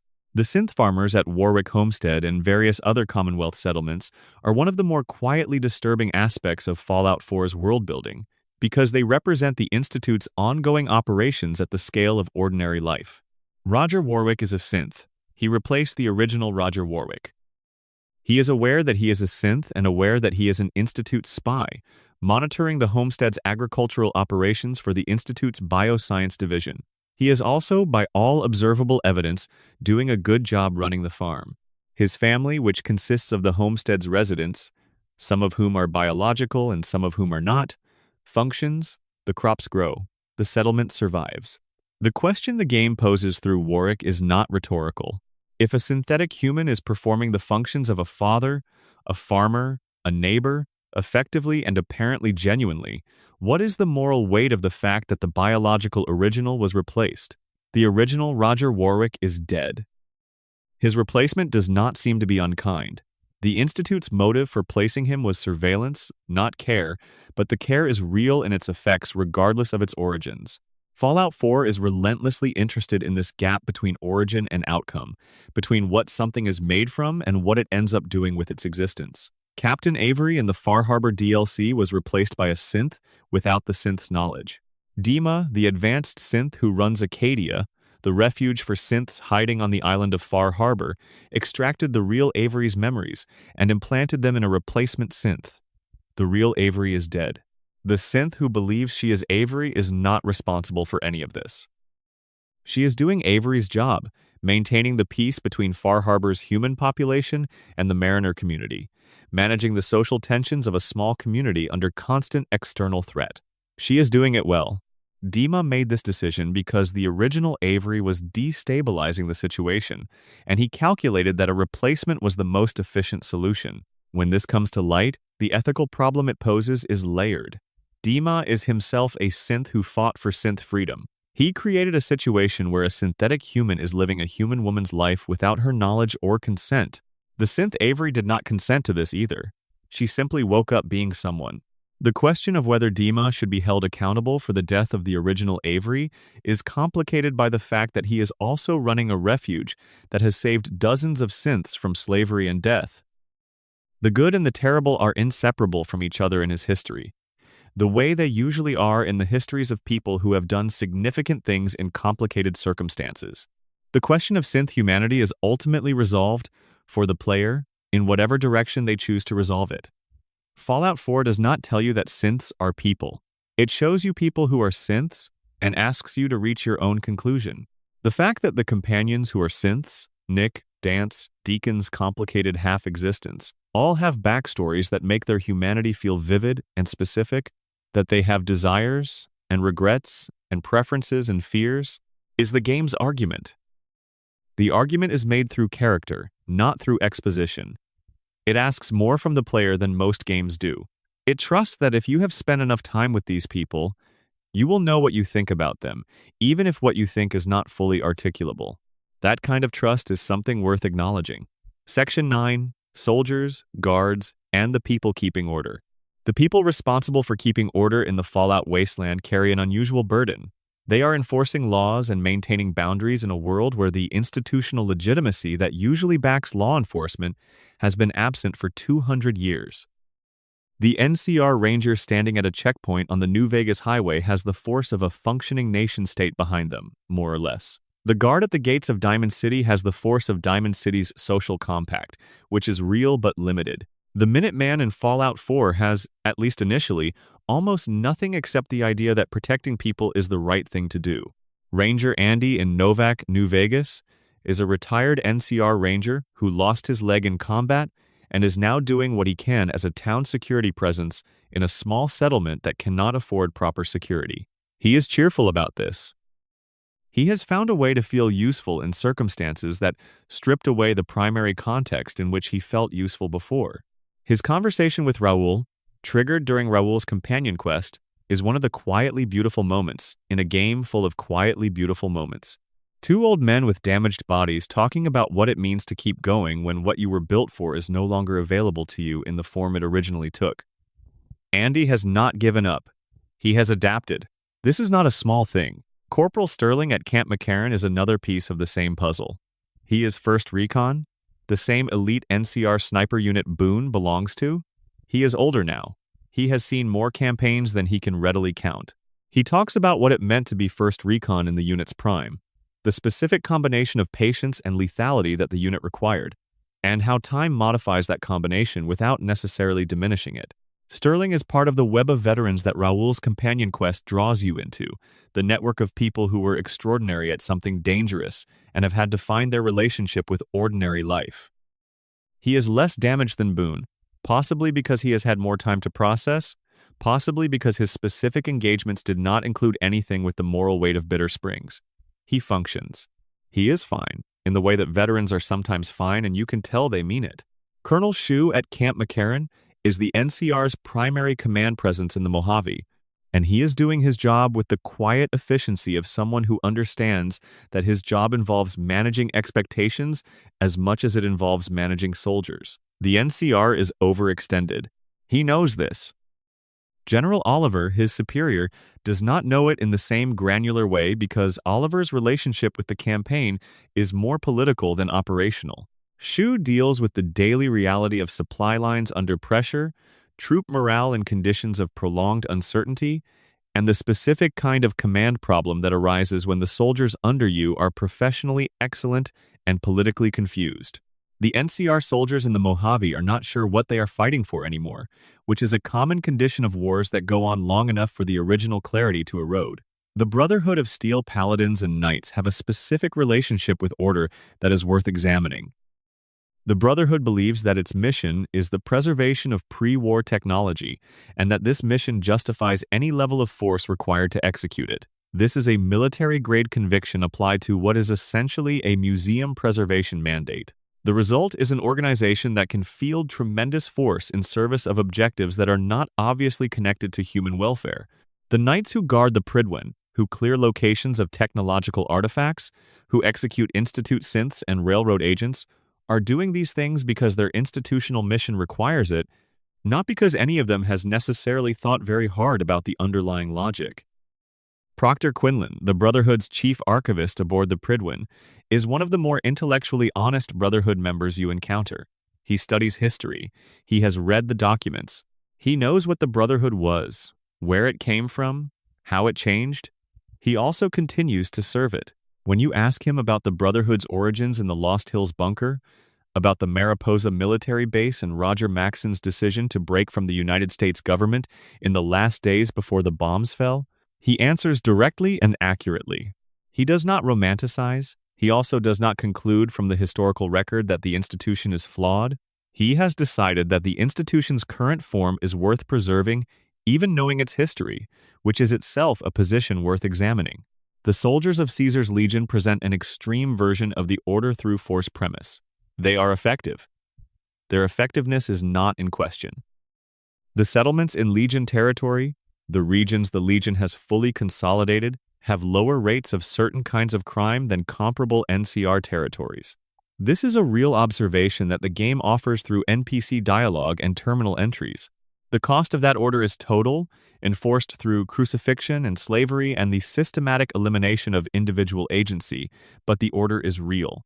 Characters like Lily, who notes with gentle bewilderment that the Legion does provide a certain kind of safety, are the game's way of acknowledging that even the worst systems sometimes produce some of the outcomes they promise. This acknowledgement is not an endorsement. It is honesty. Arcade Gannon makes an observation about the Legion that cuts to something important. He notes that Caesar has built something that will die with Caesar, that the Legion's structure makes no provision for succession because Caesar's entire ideology rests on his own divine right to command. When Caesar dies, whoever succeeds him will be doing so without the theological infrastructure that made Caesar's authority legible. The Legion will fragment. The order it provides will evaporate. And the people who structured their lives around that order will have nothing. This is the logic Arcade uses when he argues against supporting the Legion even on purely pragmatic grounds. Order that cannot survive its author is a form of disorder with extra steps. The Minutemen in Fallout 4 are the most explicitly optimistic vision of organized order maintenance in the series. They are militia, not military. They are civilians with weapons and a commitment to showing up when settlements are threatened. Preston Garvey, their de facto leader when you meet him, is someone who has watched his organization collapse around him and who has continued to exist in its form because he does not have a convincing alternative. He does not project the confidence of a military commander. He projects the exhausted determination of a person who has decided that someone has to do this and there is no one else available. The tension between the Minutemen's grassroots militia model and the Brotherhood's professional military structure is one of the more interesting fault lines in Fallout 4. Both organizations are trying to protect the Commonwealth. Their methods and assumptions about what protection requires are so different that they are essentially incompatible. The Minutemen believe that communities should be able to defend themselves with support from a larger network. The Brotherhood believes that the correct approach is a technologically superior centralized force that eliminates threats before they can reach communities. Neither position is obviously wrong. The conflict between them is not about good versus evil. It is about different theories of how safety is created and maintained in the absence of functioning government. Veteran Ranger Stella, who you encounter during a random encounter in New Vegas, gives you a window into what an exceptional NCR career looks like at its endpoint. She is old by wasteland standards, a woman who has been fighting for the NCR for decades, who carries herself with the specific ease of someone who has achieved total competence at a dangerous skill and is no longer afraid of the situations that competence is required to address. She gives you nothing beyond a brief conversation. She passes you on the road and continues to wherever she is going. But the encounter is one of the game's small, perfect moments because it shows you someone who found something they were good at and committed to it for a lifetime. In a world where lifetime commitments are rare and frequently terminal, she made it. She keeps going. That is the whole story, and it is sufficient. Section 10. The Lonely Ones. Isolated NPCs and their stories. There is a category of Fallout NPC who exists at a distance from everything. Not affiliated with the major factions, not part of a settlement's social fabric, not a merchant on a regular route. These are the people who ended up alone, either by circumstance or by choice, in the middle of a world that generally punishes isolation with death. They are fascinating precisely because they have no institutional context. What they are is what they are, without organizational scaffolding. Dean Domino in the Dead Money DLC of New Vegas is not exactly alone in Sierra Madre, the city in a bottle that has been keeping him alive and desperate for 200 years with the promise of its vault. He is trapped. The difference between alone and trapped is significant in practice, if not always in experience. Dean was a pre-war entertainer, a lounge singer with a reputation he spent considerable energy protecting and expanding. He was in Sierra Madre the night the bombs fell, performing at the resort's grand opening gala, caught in the cloud that surrounds the city, forced to survive in it. He has been surviving in it for 200 years. He has learned everything the Sierra Madre has to offer. He has assembled detailed knowledge of its traps and its safe routes and its resources. He has not found peace. What happened to Dean Domino's personality during 2 centuries of isolation in a place designed to destroy him is something the Dead Money DLC examines with more care than it is usually given credit for. He is manipulative, paranoid, petty, capable of extraordinary cruelty. He is also, in fragments, someone who remembers being a person with ordinary ambitions and ordinary pleasures. The nightlife, the performances, the specific satisfaction of making an audience respond to a song. Those memories are in there somewhere beneath 200 years of survival calculation. His relationship with Frederick Sinclair, the man who built the Sierra Madre, is revealed through holotapes and terminal entries to have been competitive and poisoned and possibly affectionate at some point before everything went wrong. Dean wanted what Sinclair had. Sinclair built the Sierra Madre for a woman named Vera Keyes who was already dying. These intersecting ambitions and losses and the specific cruelty of the Sierra Madre's design created the person Dean became. He was not always this. He became this, slowly, in a vault that kept him alive and gave him nothing else. The survivalist in the Honest Hearts DLC is the most fully rendered isolated NPC in the series. His name is Randall Clark. He was a former Army Ranger who survived the bombs in Zion Canyon, Utah, and spent the following decades living alone in the canyon, watching it recover, writing journal entries that you find scattered throughout the DLC's maps. He saved a group of tribal people called the Sorrows when they arrived in the canyon, protecting them from threats, leaving supplies for them, becoming a protective presence in their lives that they eventually mythologized as the father of the sorrows, a spiritual protector. He did this without their knowledge for years. He wanted contact, but he was afraid of what contact would do, both to the fragile community he was protecting and to himself. Randall Clark's journals are among the finest writing in any Fallout game. They cover decades of isolation, of watching a landscape heal from nuclear damage, of the specific mental challenges of existing entirely outside human society for years at a time. He writes about missing things in a way that is specific rather than general. He misses specific foods. He misses certain kinds of noise. He misses particular kinds of conversation. He is not fine. He is someone managing the conditions of an extremely difficult situation with the tools available to him, which are discipline and writing, and the slow satisfaction of watching the thing he is protecting survive. He eventually dies in the canyon, which is appropriate. He was always going to die in the canyon. By the time you find his journals, the sorrows have been in Zion for generations. Their mythology of the father in the cave is his legacy. It is a strange and specific kind of immortality. The forecaster in New Vegas is a child who sits on a freeway overpass outside the Strip and sells predictions. He is a psyker, one of the rare individuals in the Fallout universe with genuine precognitive ability, and the ability is both a gift and a source of constant pain because he cannot turn it off. The voices, as he describes them, are always present. He cannot filter them. The predictions he sells are not performances. They are his way of converting the noise inside his head into something with a transactional frame that feels more manageable than the noise itself. He is alone on that overpass because being around people makes the noise louder. He is there because the overpass is one of the few places where the signal-to-noise ratio of his gift is tolerable. The forecaster's childhood is something the game does not fully explain, which is appropriate. He does not fully know it himself. The voices came before memory did, or perhaps the voices made certain memories difficult to retain. He has been on that overpass for a long time.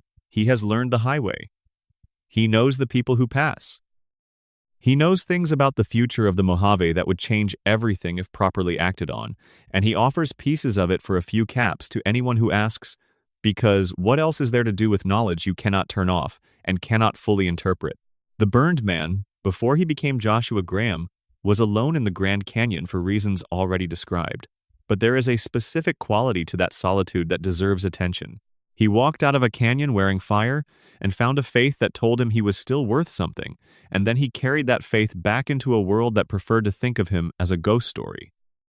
The aloneness that preceded his arrival in Honest Hearts is not the aloneness of retreat or defeat. It is the aloneness of someone who had to discover what they believed in the absence of any external framework and who came back with something that was actually theirs. Old Ben in Rivet City sits at a table in the common area and offers to give passers-by the experience of purchasing him a drink in exchange for a few caps, on the theory that the company is worth the cost. He is a former slaver who has been trying to atone for his past by doing something useful. His approach to atonement is indirect. He tells stories. He sits with people. He provides the social lubrication of someone who has learned how to make a room more comfortable. Whether this constitutes meaningful atonement is not a question Old Ben is going to resolve for you or for himself.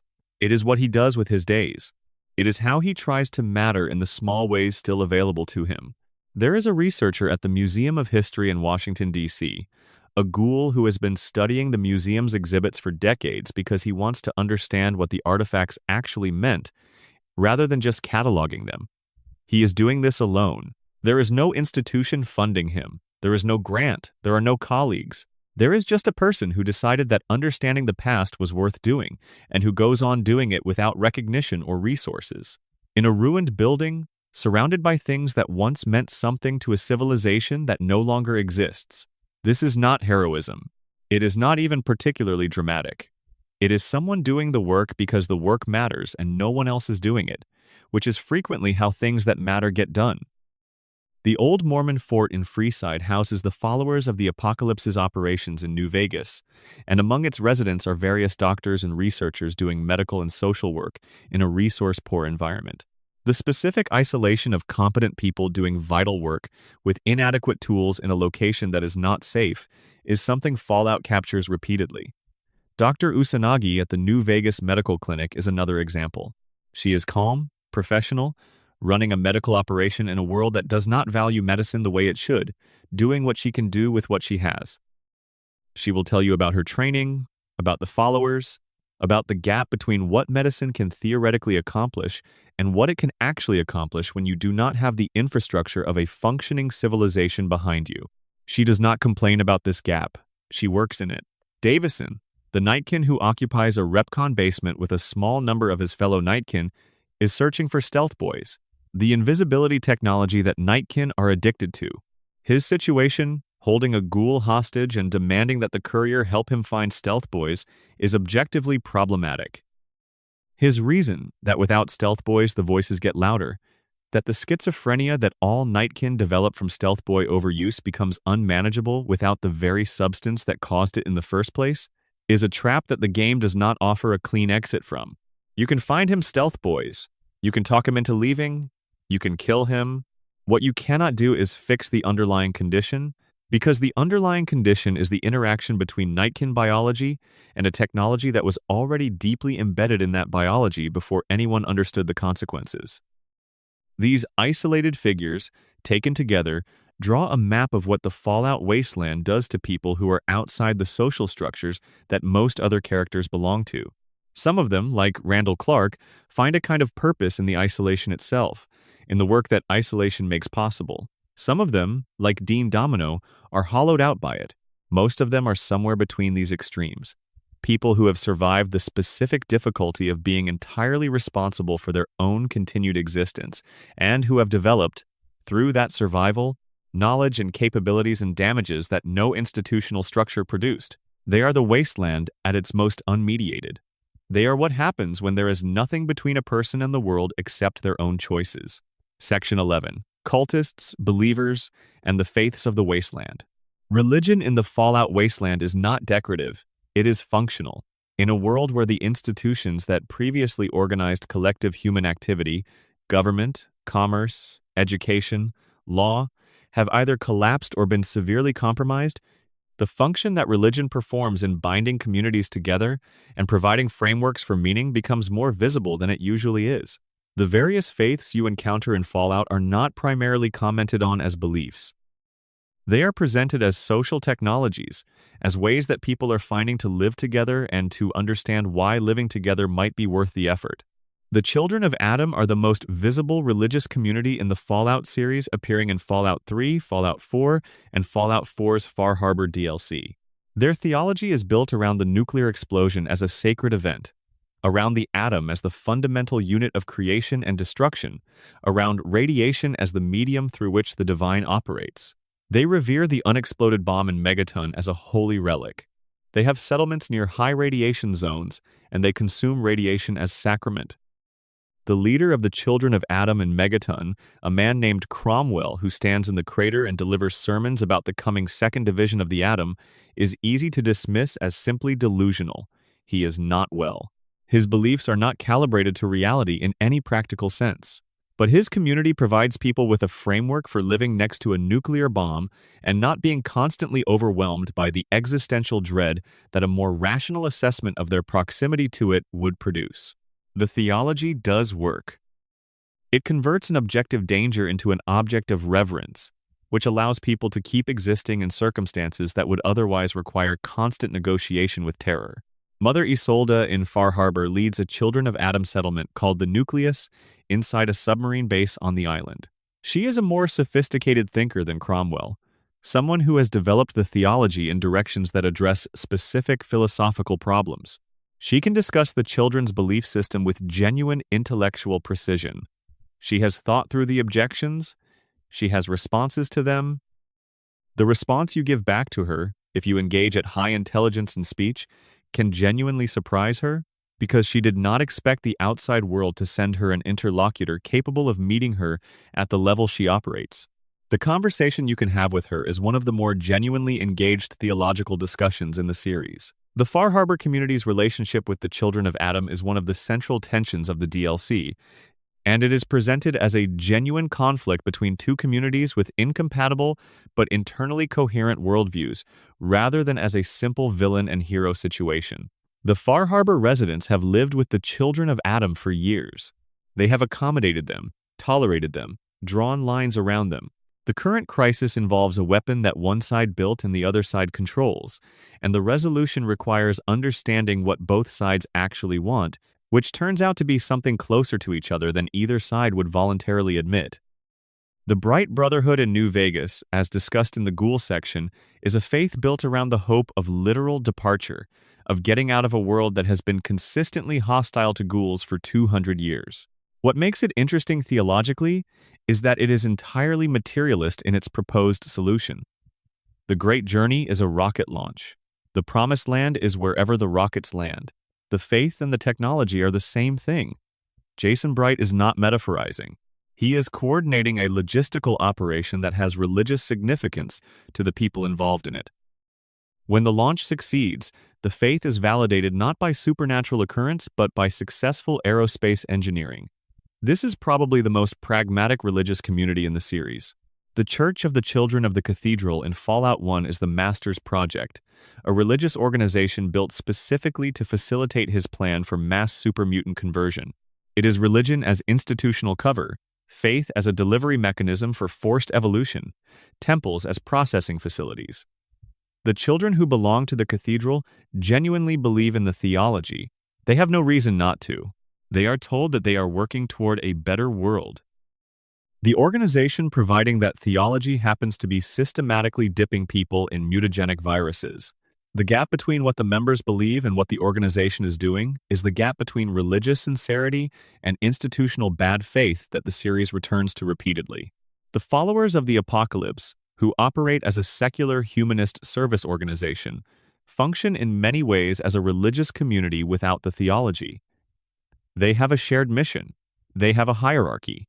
They have a doctrine that guides their decisions, an ideology of service and knowledge preservation that shapes who they are and what they do. They make sacrifices for it. They argue about it.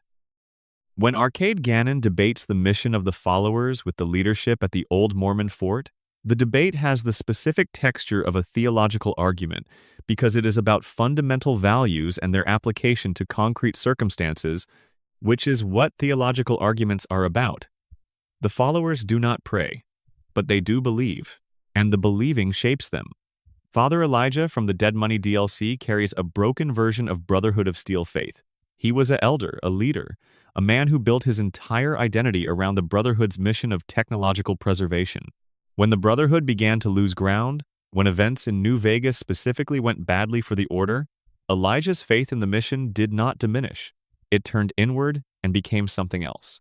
He became obsessed with the Sierra Madre's technology, specifically with the cloud that surrounds it and the collars it uses to control people, as tools that could give him the power to take back what he believed was rightfully the Brotherhood's.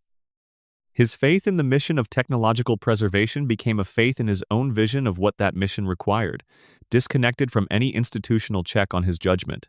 The cult in Fallout 4's Diamond City that has formed around the settlement's wall, the Wall, is a minor detail that the game mentions briefly and does not elaborate on extensively. But it is significant as evidence that collective human belief will attach itself to anything that appears to provide protection in the absence of better options. The Wall keeps the hostile world outside. The Wall is therefore sacred. The logic is comprehensible even if the specific theological development is not fully mapped. Humans will worship what keeps them alive. This is not an accident of the Fallout universe. It is a documented feature of religious history that the series reproduces in post-nuclear form.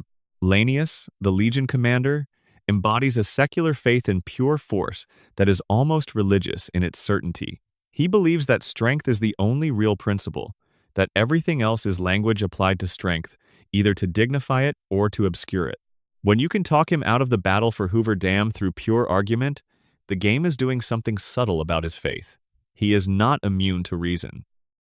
His faith in strength has a rational core, a belief that force applied correctly produces order, and order is good.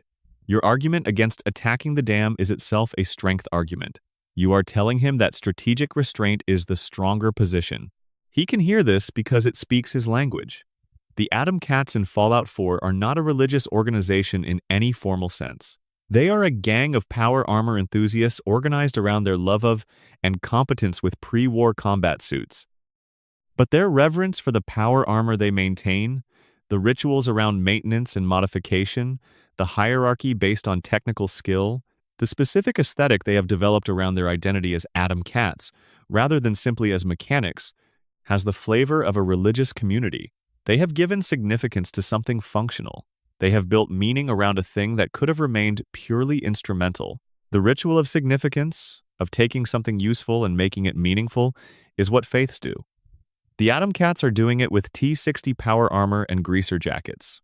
Harold, as mentioned in the ghoul section, has an entire religion built around him and specifically around Bob, the tree growing from his head. The community of Oasis has developed specific branches of theology about what Harold represents, whether he is divine or a sign of divinity, whether the plants he produces have sacred properties, what should be done with him and for him. Harold finds most of this irritating. He did not ask to be a religious icon, he did not ask for the tree, he asked for a normal life and has been receiving increasingly unusual circumstances instead for 200 years.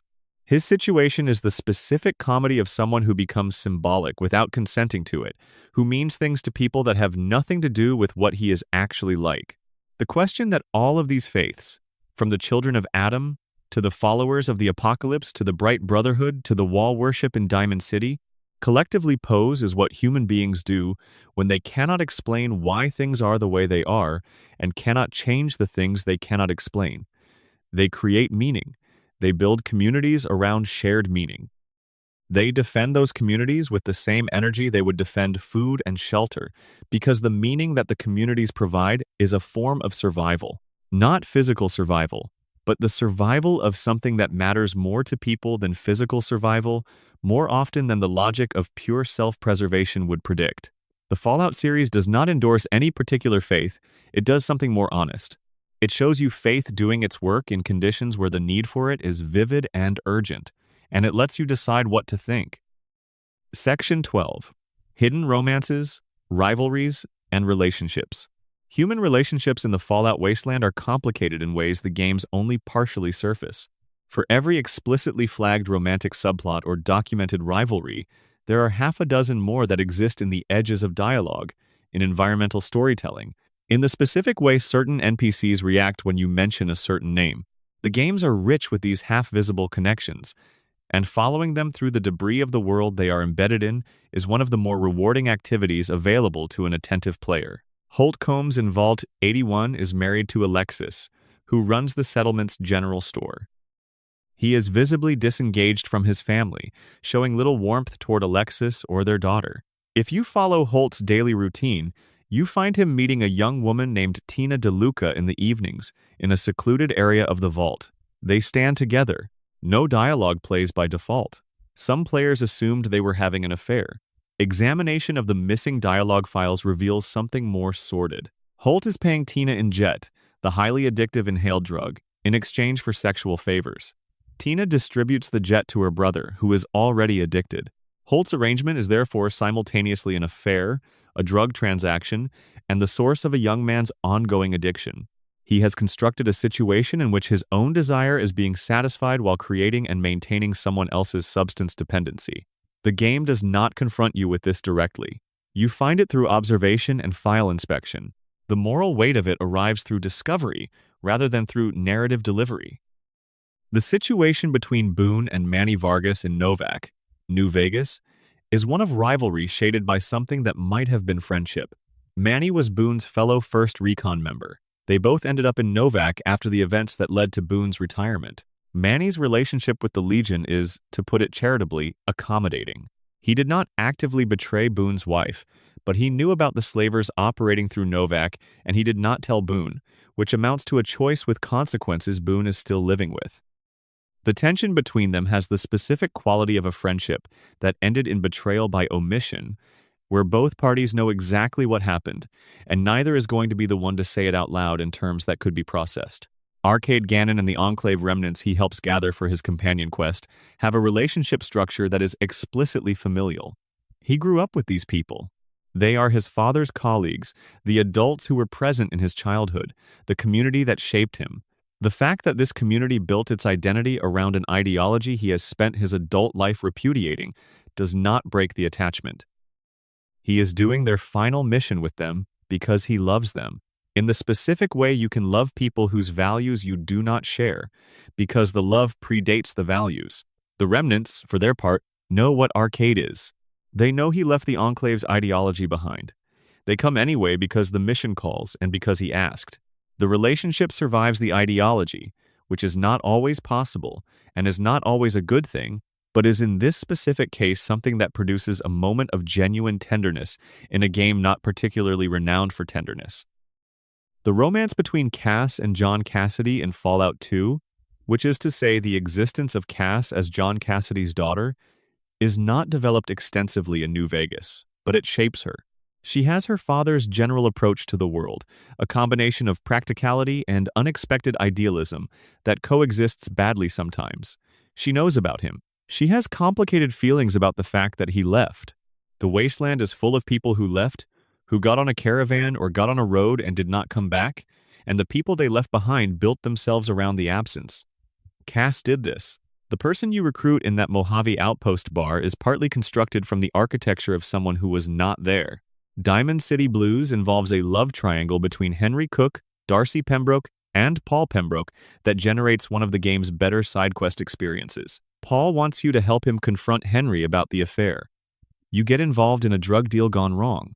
Everything escalates. What the game reveals through the quest's various terminals and dialogue exchanges is that Henry and Darcy's relationship predates the current crisis and involves a genuine attraction that both of them have been managing or mismanaging for some time, while Paul, who is not innocent himself in the moral calculus of the quest, has been trying to decide what to do about the knowledge of it. The final resolution options the game offers are all somewhat messy, because that is what resolutions to this category of situation generally are. The unrequited love story that exists in the background of the original Fallout's development is Harold's. Harold, who appears in the wasteland as the ghoul-like mutant running a trading hub, was part of the same expedition into Mariposa military base that created the Master. He was human then. He was someone with a life, and presumably with attachments that the transformation took from him. The tree growing from his head in Fallout 3 is named Bob, and Harold speaks of Bob with the resigned exasperation of someone who has been sharing a body with an unwanted roommate for decades. But Bob also keeps him alive. The tree is why he is still there. The thing Harold most resents about his existence is also the thing that sustains it. This is a kind of relationship too. The involuntary dependency on the source of your own suffering, and it is one the game does not flinch from. The Vault, 75 children who survive to become gunners, carry the most invisible, romantic, and relational damage in the series because the program that made them was designed specifically to prevent the attachments that make relationships possible. Children who form strong bonds are more difficult to manage. Children who rely on their own emotional reserves rather than on connection to others are more controllable and more effective as soldiers. The gunners' characteristic coldness, their purely transactional relationship with everyone, including each other, is a trained response to a systematic effort to remove the capacity for connection. When you kill gunners, you are sometimes killing people who were deliberately made unable to form the kinds of attachments that might have made violence harder to commit.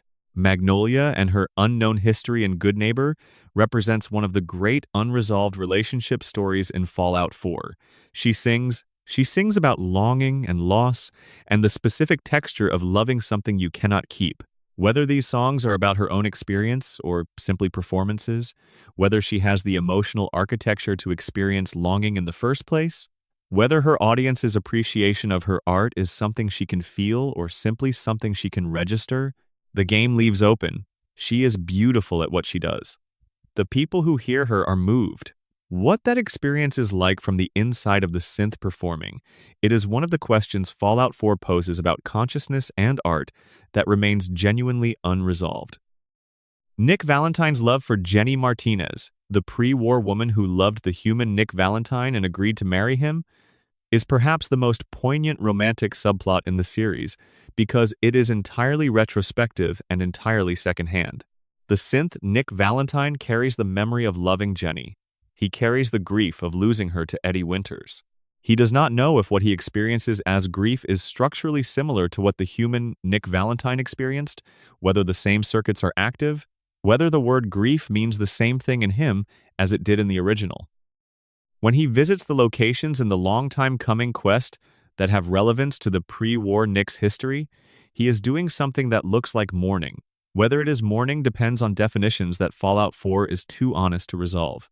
Desdemona and her leadership of the Railroad is shaped by relationships within the organization that are mostly below the surface of what players see. She cares deeply about the individual agents she sends into dangerous situations. When agents are lost, which happens regularly because what the Railroad does is extremely dangerous, the losses affect her in ways that you see only in fragments of terminal entries and half-overheard conversations. She and Deacon have a relationship of mutual respect and mutual wariness. Two people who have been doing the same dangerous work for long enough that they know exactly how far they can trust each other, which is not all the way, but considerably further than either of them would typically go. Elder Maxon's relationship with his grandfather, Roger Maxon, who founded the Brotherhood of Steel in the final days before the bombs fell, is not a relationship in the conventional sense, because Arthur never met Roger. But Arthur carries Roger Maxon as a formative presence in his life, a standard he is measured against and measuring himself against. The Brotherhood's mythology around its founder is significant enough that Maxon's own authority is partially derived from the family connection. He is, in a very real sense, in a relationship with a dead man's idea of what the Brotherhood should be, trying to fulfill expectations that the dead man cannot articulate directly and cannot update based on what the world has become in the centuries since he formed them. The weight of this ancestral relationship shapes every decision Arthur Maxon makes, and he is, it is worth remembering, 20 years old.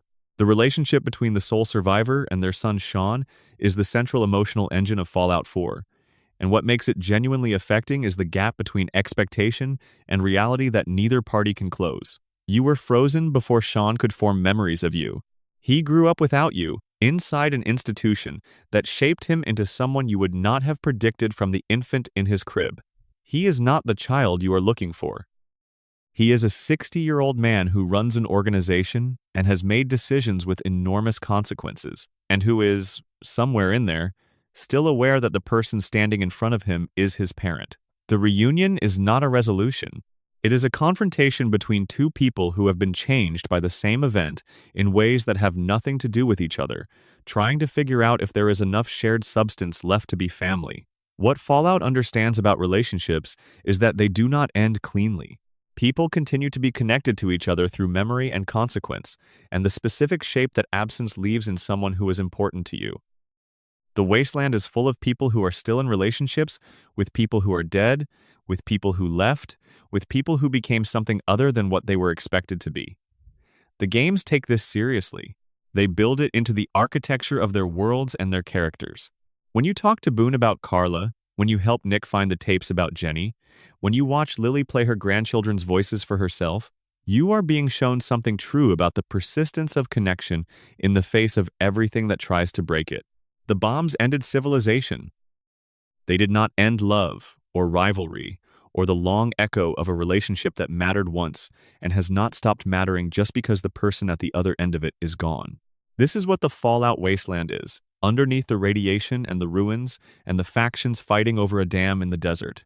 It is a world full of people who are still in the middle of their stories, whose stories have not resolved cleanly into the endings they were working toward, who are carrying the weight of who they were and who they are trying to be in a world that is conspicuously short on the infrastructure that usually makes being a person easier. The NPCs you encounter, the ones who seem like furniture until you talk to them long enough, are full of this weight. They have been waiting for someone to notice it, and now you know some of what they have been carrying. Section 13. The Overseers and the Vaults They Built. Vault-Tec's Overseers are among the most morally compromised figures in the Fallout series, because many of them knew, or discovered, what their vaults were actually designed to do, and they kept the secret anyway. The specific architecture of that moral compromise, the way a person decides to become the administrator of a systematic atrocity and then continues showing up to work every day, is something the series documents through terminal entries and holotapes and the rare NPC who survived long enough to carry the weight of it in their voice. Overseer Almodovar in Vault 101 makes his position clear through his obsession with the vault's sealed status. He believes, or has decided to believe, that the vault is sufficient, that opening it would be catastrophic, that the outside world is death, and that his job is to protect his residents from it permanently. When you escape at the beginning of Fallout 3 and return later, the damage to his conviction is visible. He cannot manage the information your return has introduced. He responds by cracking down, by tightening control, because loosening it would require acknowledging that he has been wrong about something fundamental for a very long time. He is not a villain in the operatic sense. He is a bureaucrat who made a decision decades ago and has been defending it ever since, and the defense has cost more than the original decision was worth. His daughter Amada is the more interesting character in terms of what the Vault does to someone who grows up inside the lie. She inherited her father's investment in the Vault's survival without inheriting his certainty about how to secure it. She is someone who loves the community she grew up in and is genuinely trying to protect it, and who keeps running into the problem that the thing protecting the community, the sealed vault, the overseer's authority, the stability of the known, is also the thing that has been stunting it. When you return and help or fail to help her resolve the crisis your escape caused, the specific sadness of her situation is that she is trying to save something that was never entirely real in the form she experienced it as. Vault 101's experiment, if it can be called that, was simply to never open, to test whether a sealed community could maintain itself indefinitely. The answer the game provides is no. Not because of external pressure, but because of internal ones. Because communities are living things, and living things require contact with the world outside themselves in order to remain vital. The Overseer tried to prevent this contact. Amada inherited the attempt. You represent the failure of the attempt. Your escape did not destroy Vault 101. It revealed that Vault 101 was already in the process of destroying itself. The Vault 111 Overseer, whose experience is documented through terminals you find in the vault when you leave it at the beginning of Fallout 4, was not given the information his residents would have wanted. He was told the vault was a cryogenic preservation facility. He was not told that the preservation was effectively permanent, that there was no plan for waking the residents, that Vault-Tec's actual interest was in whether indefinite cryogenic sleep was physiologically possible. He discovered this, and the terminal entries document his growing distress as he realizes the scope of the deception he is participating in, as he realizes he has families and individuals in those pods who trusted him, as he realizes there is nothing he can do about any of it. He did not open the vault. The people in the pods stayed in the pods. His entries become less frequent and then stop, because he ran out of things to say about a situation that had no resolution he could implement. Fallout 4 does not show you this through a dramatic scene. It shows you the silence of a man who ran out of words in the face of something he could not fix. Vault 21 Inches, New Vegas operated on a different model. All disputes in the vault were resolved through gambling. Possession, living rights, resource allocation, everything was decided by gambling, because the Vault-Tec designers wanted to know what happened to a community that organized all of its social mechanisms around chance outcomes. The answer was that it produced a culture that had entirely internalized the logic of gambling, where skill and strategy and luck were so thoroughly blurred together that residents had difficulty distinguishing between them. The vault was eventually acquired by Mr. House, who cheated at gambling to take control of it, which was not a defect in the system from a certain angle. It was the system operating exactly as designed. House recognized a rigged game faster than the people who had been living inside it. Sarah from Vault 21, who runs the hotel, store that has been built in the vault after House took over, carries the vault's history in her relationship with gambling. She is good at it. She is also somewhat suspicious of it in a way that comes from having grown up in a society where gambling had genuine existential stakes. She runs a legitimate business now. She deals in actual goods and services. But the skills she developed in the vault, reading odds, reading people, staying emotionally neutral in uncertain situations, those skills are still there. Vault 11's experiment, which required residents to sacrifice one member per year or face total automated execution of the population, eventually produced a situation where the vault residents mounted a final act of collective refusal. 5 people walked into the sacrificial chamber and refused to designate a sacrifice. 4 of them were killed. 1 survived. The recording of this final act exists in the Vault's terminal, and it is one of the more devastating pieces of audio storytelling in the series. A group of people deciding that they would rather die than continue to be part of the system, and almost all of them dying, and the one who survived having to carry the fact of survival in a situation where survival felt like its own kind of punishment. The survivor's fate is documented briefly, and then the trail goes cold. The vault was opened. People presumably left. What happened to the person who walked into that chamber and came out alive when everyone else did not is something Fallout 3 does not pursue, which may be deliberate. Some things do not have resolutions that narrative closure can serve. Vault 92 inches. Fallout 3 was populated with musicians who were subjected to experimental white noise designed to induce violent psychotic episodes. The Vault's records show a community that went from functional to catastrophically violent over the course of months, with the musicians increasingly unable to control their own responses to stimuli, subject to fugue states, and explosive outbursts that they could not remember afterward. The experiment was designed to test whether music was a trigger for or a moderator of violence. The Vault's administrators decided the answer was that it was a trigger and documented this in terms of research satisfaction. The musicians who were the subjects of this research are dead. Their instruments are still in the vault. There is something unbearable about the combination of those two facts. Section 14. The underground networks and information brokers. Fallout's most interesting political geography exists between the visible factions, not in the NCR's territory or the legions or the brotherhoods, but in the spaces between them where information moves and deals are made, and people who cannot afford to be visible maintain their operations. The railroad is the most fully developed of these underground networks, but there are others, and together they reveal a shadow economy of knowledge and access that runs underneath the official political landscape of every game in the series. The railroad in Fallout 4 is organized specifically to resist detection. Its members use code names. Its headquarters is accessed through a trail of cryptic clues. Its cells operate with minimal knowledge of each other so that the capture of one agent cannot compromise the whole network. This is the organizational logic of resistance movements under totalitarian surveillance, applied to the specific problem of extracting synthetic humans from an institution with the resources and motivation to recapture them. Desdemona runs the organization with the specific combination of idealism and operational pragmatism that resistance movements require. What is less commonly known about the railroad is its history, which you can access through terminal entries in the headquarters. The organization has been destroyed and rebuilt multiple times. Previous leaders made mistakes that cost the organization its members, sometimes through security breaches, sometimes through strategic errors, sometimes through what sounds like burnout and fragmentation under sustained pressure. The current railroad is not the original railroad. It is the current generation of an idea that refuses to die, rebuilt from the materials of previous attempts that failed. The people in that basement are the survivors of multiple collapses and the architects of the current iteration.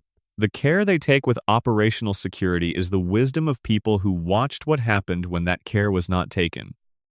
Glory, the railroad heavy who works under a single code name and whose history before the railroad is deliberately obscured, is one of the more quietly interesting figures in Fallout 4's organizational landscape.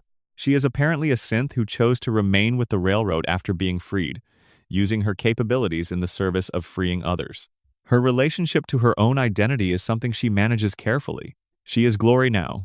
What she was before is not available to her or to you in any complete form, which is partly the railroad's security protocol and partly the nature of synth memory after a wipe.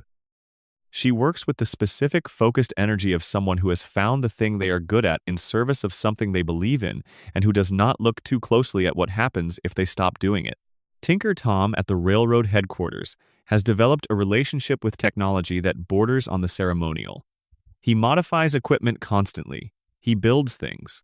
He has theories about Institute surveillance that are partly paranoid and partly accurate, and sometimes indistinguishable from each other in the moment. His terminals contain notes on modifications he has made to railroad equipment, the results of his experiments, the occasional record of something that did not work as intended. He is doing engineering the way you have to do engineering when you cannot order replacement parts. When the components you are working with were designed for something else entirely, when the manual for what you are building does not exist because you are the first person to try to build it.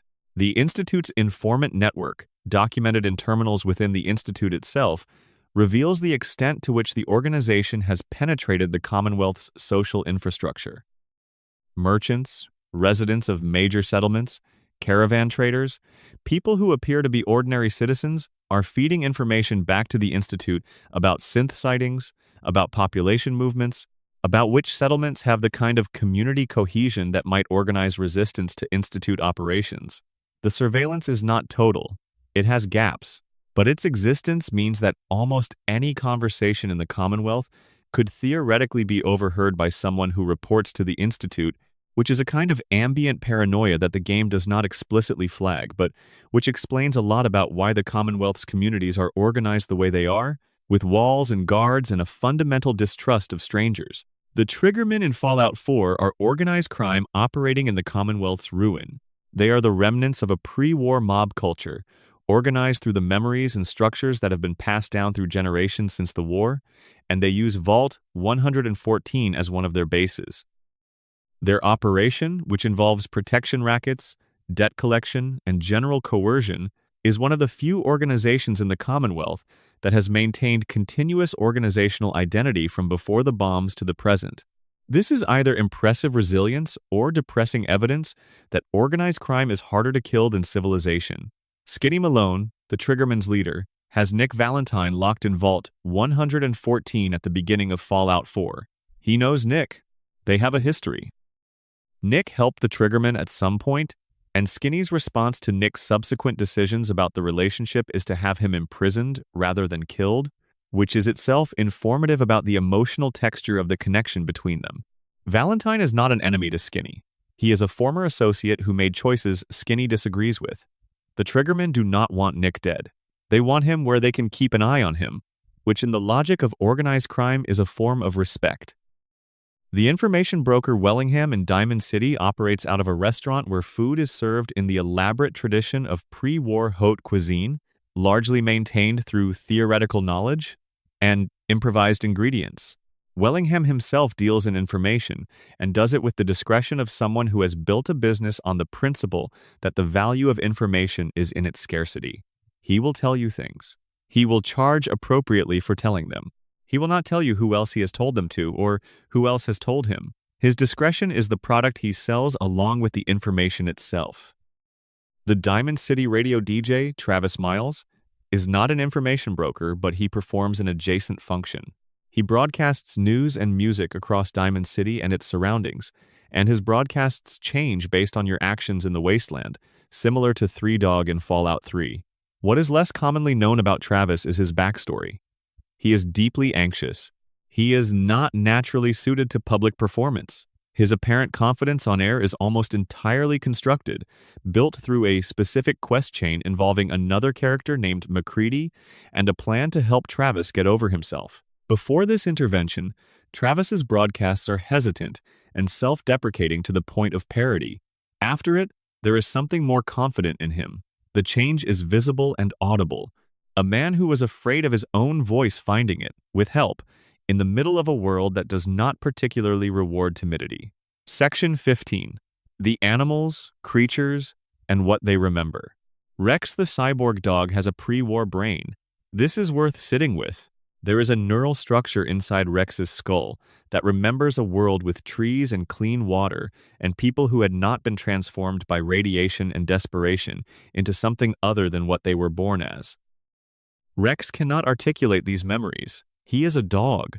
But somewhere in the architecture of his canine cognition, compressed by time and modified by the cybernetic additions that have kept his body functional, there are impressions of a world that is completely gone from every other perspective available in the Mojave. He is the oldest living thing most players will encounter in New Vegas, and he has been loyal to whatever human took care of him in each era of his existence because he is a dog, and loyalty is what dogs do, and 200 years.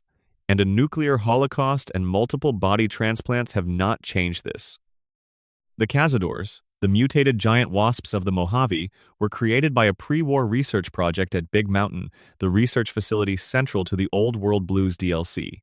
They were designed as biological weapons, engineered from regular wasps through a combination of radiation exposure and directed genetic modification. The research notes describing their development, available in Big Mountain's databases, show scientists enthusiastically documenting the wasps' increased aggression, their improved venom delivery systems, their resistance to anti-insecticide measures. They were making the perfect killer insect, and they were pleased with their work. The cazadores that now range across the Mojave, killing everything from Brahmin to unwary couriers, are those scientists' achievement operating 200 years after the scientists themselves are dead. The work outlived the workers. Dogmeat in Fallout 4 carries a specific narrative weight that the game suggests more than states. Developer comments have indicated that Dogmeat is meant to be read as a relic of an earlier time, a dog whose origin in the Commonwealth preceded the sole survivor's emergence from the vault, who has been waiting in some sense for someone to arrive who was worthy of the loyalty he has to offer. He finds the sole survivor outside Red Rocket Station with the specific energy of a dog who recognizes something important, and whether this is the game's storytelling working through animal behavior conventions or something more literally intended in the lore is deliberately ambiguous. What is clear is that Dogmeat's devotion is not conditional in the way that human companion's devotion is. He does not have approval ratings. He does not leave if you do something he disagrees with. He is simply there all the time, and his presence is the most uncomplicated thing in a game built around complication. The super mutants of the capital wasteland in Fallout 3, unlike the original West Coast super mutants created by the Master, were created by the modified FEV present in Vault-87. They were people, Vault-87 residents who were transformed through the Vault's experiment, which involved pumping modified FEV through the Vault's water supply without the residents' knowledge or consent. The super mutants rampaging through Washington, D.C. were, within living memory for the older ones, people who had families and jobs and fears and ambitions, and then woke up in a different body with a different brain and have been coping with that transformation ever since. The hostility of the super mutants in Fallout 3 is not explained by this backstory. It is contextualized by it. Something was done to them. They did not choose this. Fox, the super mutant companion you can recruit in Vault-87, is one of the few super mutants in Fallout 3 who has retained not just cognition but emotional sophistication. He reads, "He has been reading for years, imprisoned in the Vault's containment cells, with access to a terminal, feeding himself with information and ideas in the absence of any human contact. He has constructed a self out of books and isolation that is, in some ways, more examined than the selves of people who have had the continuous social feedback that normally shapes identity. He is thoughtful and gentle and capable of violence when the situation requires it, and he is aware of the dissonance between his physical appearance and the person he has developed into through all those years alone with the terminal." Fox's reaction to the outside world, which he enters for the first time when you recruit him, has the specific quality of someone encountering something they have only read about. He recognizes things. He does not always know how to navigate the gap between the description and the experience. He observes the capital wasteland with the attention of someone taking notes, because taking notes, processing what he sees against what he knows, is the cognitive habit that kept him sane in the vault. He is still doing it.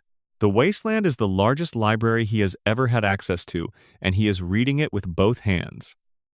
The Deathclaws in Fallout are genetically engineered predators based on the Jackson's chameleon, modified through a combination of FEV and selective breeding by a pre-war military contractor seeking a cheaper alternative to human soldiers.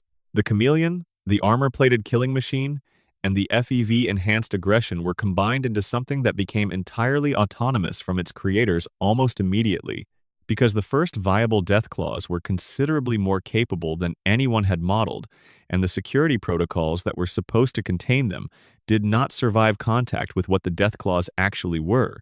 They have been spreading and adapting for 200 years. Some of the Deathclaw colonies in various games show evidence of social organization, of protective behavior toward young, of what might be called culture in its most elemental form. Whether these behaviors represent genuine animal culture or are simply the emergent properties of sufficient intelligence operating in a social context is something no Fallout game has yet resolved. Harold, as referenced in the ghoul section, has the tree Bob growing from his head. Bob produces seeds that, when examined by the oasis community, have healing properties associated with the clean growth the tree represents. The community that has formed around Harold has developed over decades into a functioning agricultural and religious settlement in the northern capital wasteland, sustained by the green growth that radiates from Harold's position. This is, in the context of Fallout's typically irradiated vegetation, extraordinary. Harold himself is the source of genuine ecological recovery. His continued existence in Oasis produces conditions that allow non-irradiated plant life to grow in a region where it otherwise cannot. The tree that he most resents is the thing most responsible for the flourishing around him. Section 16. What you miss, what you find, and why it matters. Most players will finish any given Fallout game having seen a fraction of what the developers built. This is a feature of open worlds rather than a bug. The richness of the world is constituted partly by the fact that it contains more than you can access, that just over the next ridge there might be a holotape that recontextualizes something you thought you understood, that an NPC you dismissed because they seemed peripheral has an extra dialogue branch 20 hours of affinity points later that makes them someone different than you thought. The knowledge that you have not found everything is part of the experience. It keeps the world feeling real in a specific way, the way the real world feels real, dense with significance you have not yet reached, rather than fully consumed and complete. When you finish a Fallout game, you are not finishing the world. You are finishing your path through it. The world continues behind you with all its unvisited corners and untriggered conversations and unread holotapes. This density of hidden life is not accidental. It is a design decision made by writers and designers who understood that the most atmospheric things are the ones that require effort to find, that the backstory you had to dig for feels more true than the one delivered in a cutscene, that the character who only opens up after you have earned their trust means more than the character who dumps their history on you at first meeting. The companions talk more when you have been traveling with them for a while. The NPCs have dialogue branches that only unlock after you have done certain things. The terminal entries are there, in the dark buildings, waiting for the player who actually reads them. Fallout is, among other things, an argument that patience is rewarded, that slowing down is not inefficiency but attentiveness, that the world around you has more in it than its immediate surface, and that finding what is underneath that surface is not a separate activity from playing the game, but is the center of what the game is. The story of Fallout is not the main quest, or rather the main quest is only the scaffold on which the actual story hangs. The actual story is everywhere else. It is in the journals of a man who spent decades alone in a canyon protecting people who did not know he existed. It is in the code of a robot that has been alone in a vault for 2 centuries, conducting impossible research with insufficient data, still going, still trying to do the thing it was made to do. It is in a synth detective who carries someone else's grief and has decided, quietly and without much ceremony, that the grief belongs to him now, regardless of its origin. These stories are real in the sense that counts. They are made by people who cared about them, who thought about what kind of people survive catastrophe and what survival costs, who understood that the most interesting thing about the end of the world is not the end itself, but the extraordinary variety of ways that ordinary people manage to keep living in it. They built a world full of those people, and then they hid many of the best ones, and the players who find them carry something out of the game that no walkthrough can give them. You sat with this.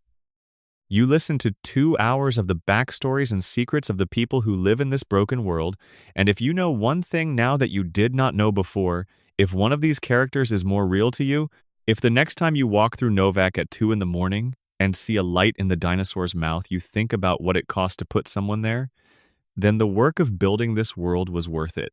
And the work of finding it was worth it too. The wasteland is still out there. Go explore it. There is more to find than you think.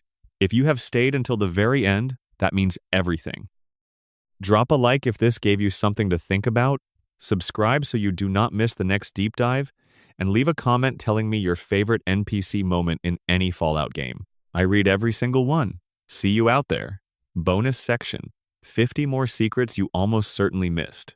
What follows is a rapid tour through 50 additional details, 1 per beat, in the style of a naturalist's field notes from a world that has been broken and rebuilt from scratch. These are the things you find when you go very slowly through the games and read everything. When you stop treating NPCs as quest dispensers and start treating them as people, when you take the time to notice what the world around them says about who they are. 1. In Fallout 3, the residents of Rivet City include a scientist named Dr. Zimmer who arrived from the Institute searching for a runaway android.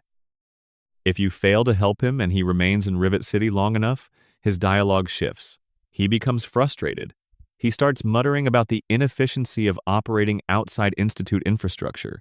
He is not equipped for fieldwork and he knows it, and he is too proud to say it directly. 2. The Sentry Bot unit in Old Olney in Fallout 3 was placed there years before you arrive. Its patrol route covers territory that no longer has anything worth protecting. It is executing its original programming in a location whose strategic significance evaporated 2 centuries ago. It is loyal to a mission that has been functionally extinct for longer than most surviving humans have been alive. 3. Benny in New Vegas smokes cigarettes. The cigarettes he is holding in the game's opening cinematic, when he shoots you and takes the platinum chip and buries you, can be picked up near the grave where you were found. They are a prop item.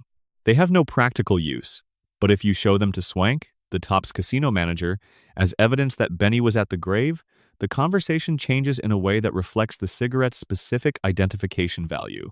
A piece of trash becomes evidence. Fallout rewards the players who pick up pieces of trash. 4. Marcus, the super mutant sheriff of Broken Hills in Fallout 2, later appears in Fallout New Vegas as the founder of Jacobstown. He has been alive since at least 2241, probably longer. He does not discuss his full history unless specifically prompted. He has watched New California change for decades. He has his opinions about the NCR's expansion and the Legion's ambitions, and what they both mean for the people who do not fit neatly into either faction's vision of the future. 5. The song Magnolia sings at the third rail, Long Time, was written specifically for Fallout 4. It is not a pre-war piece.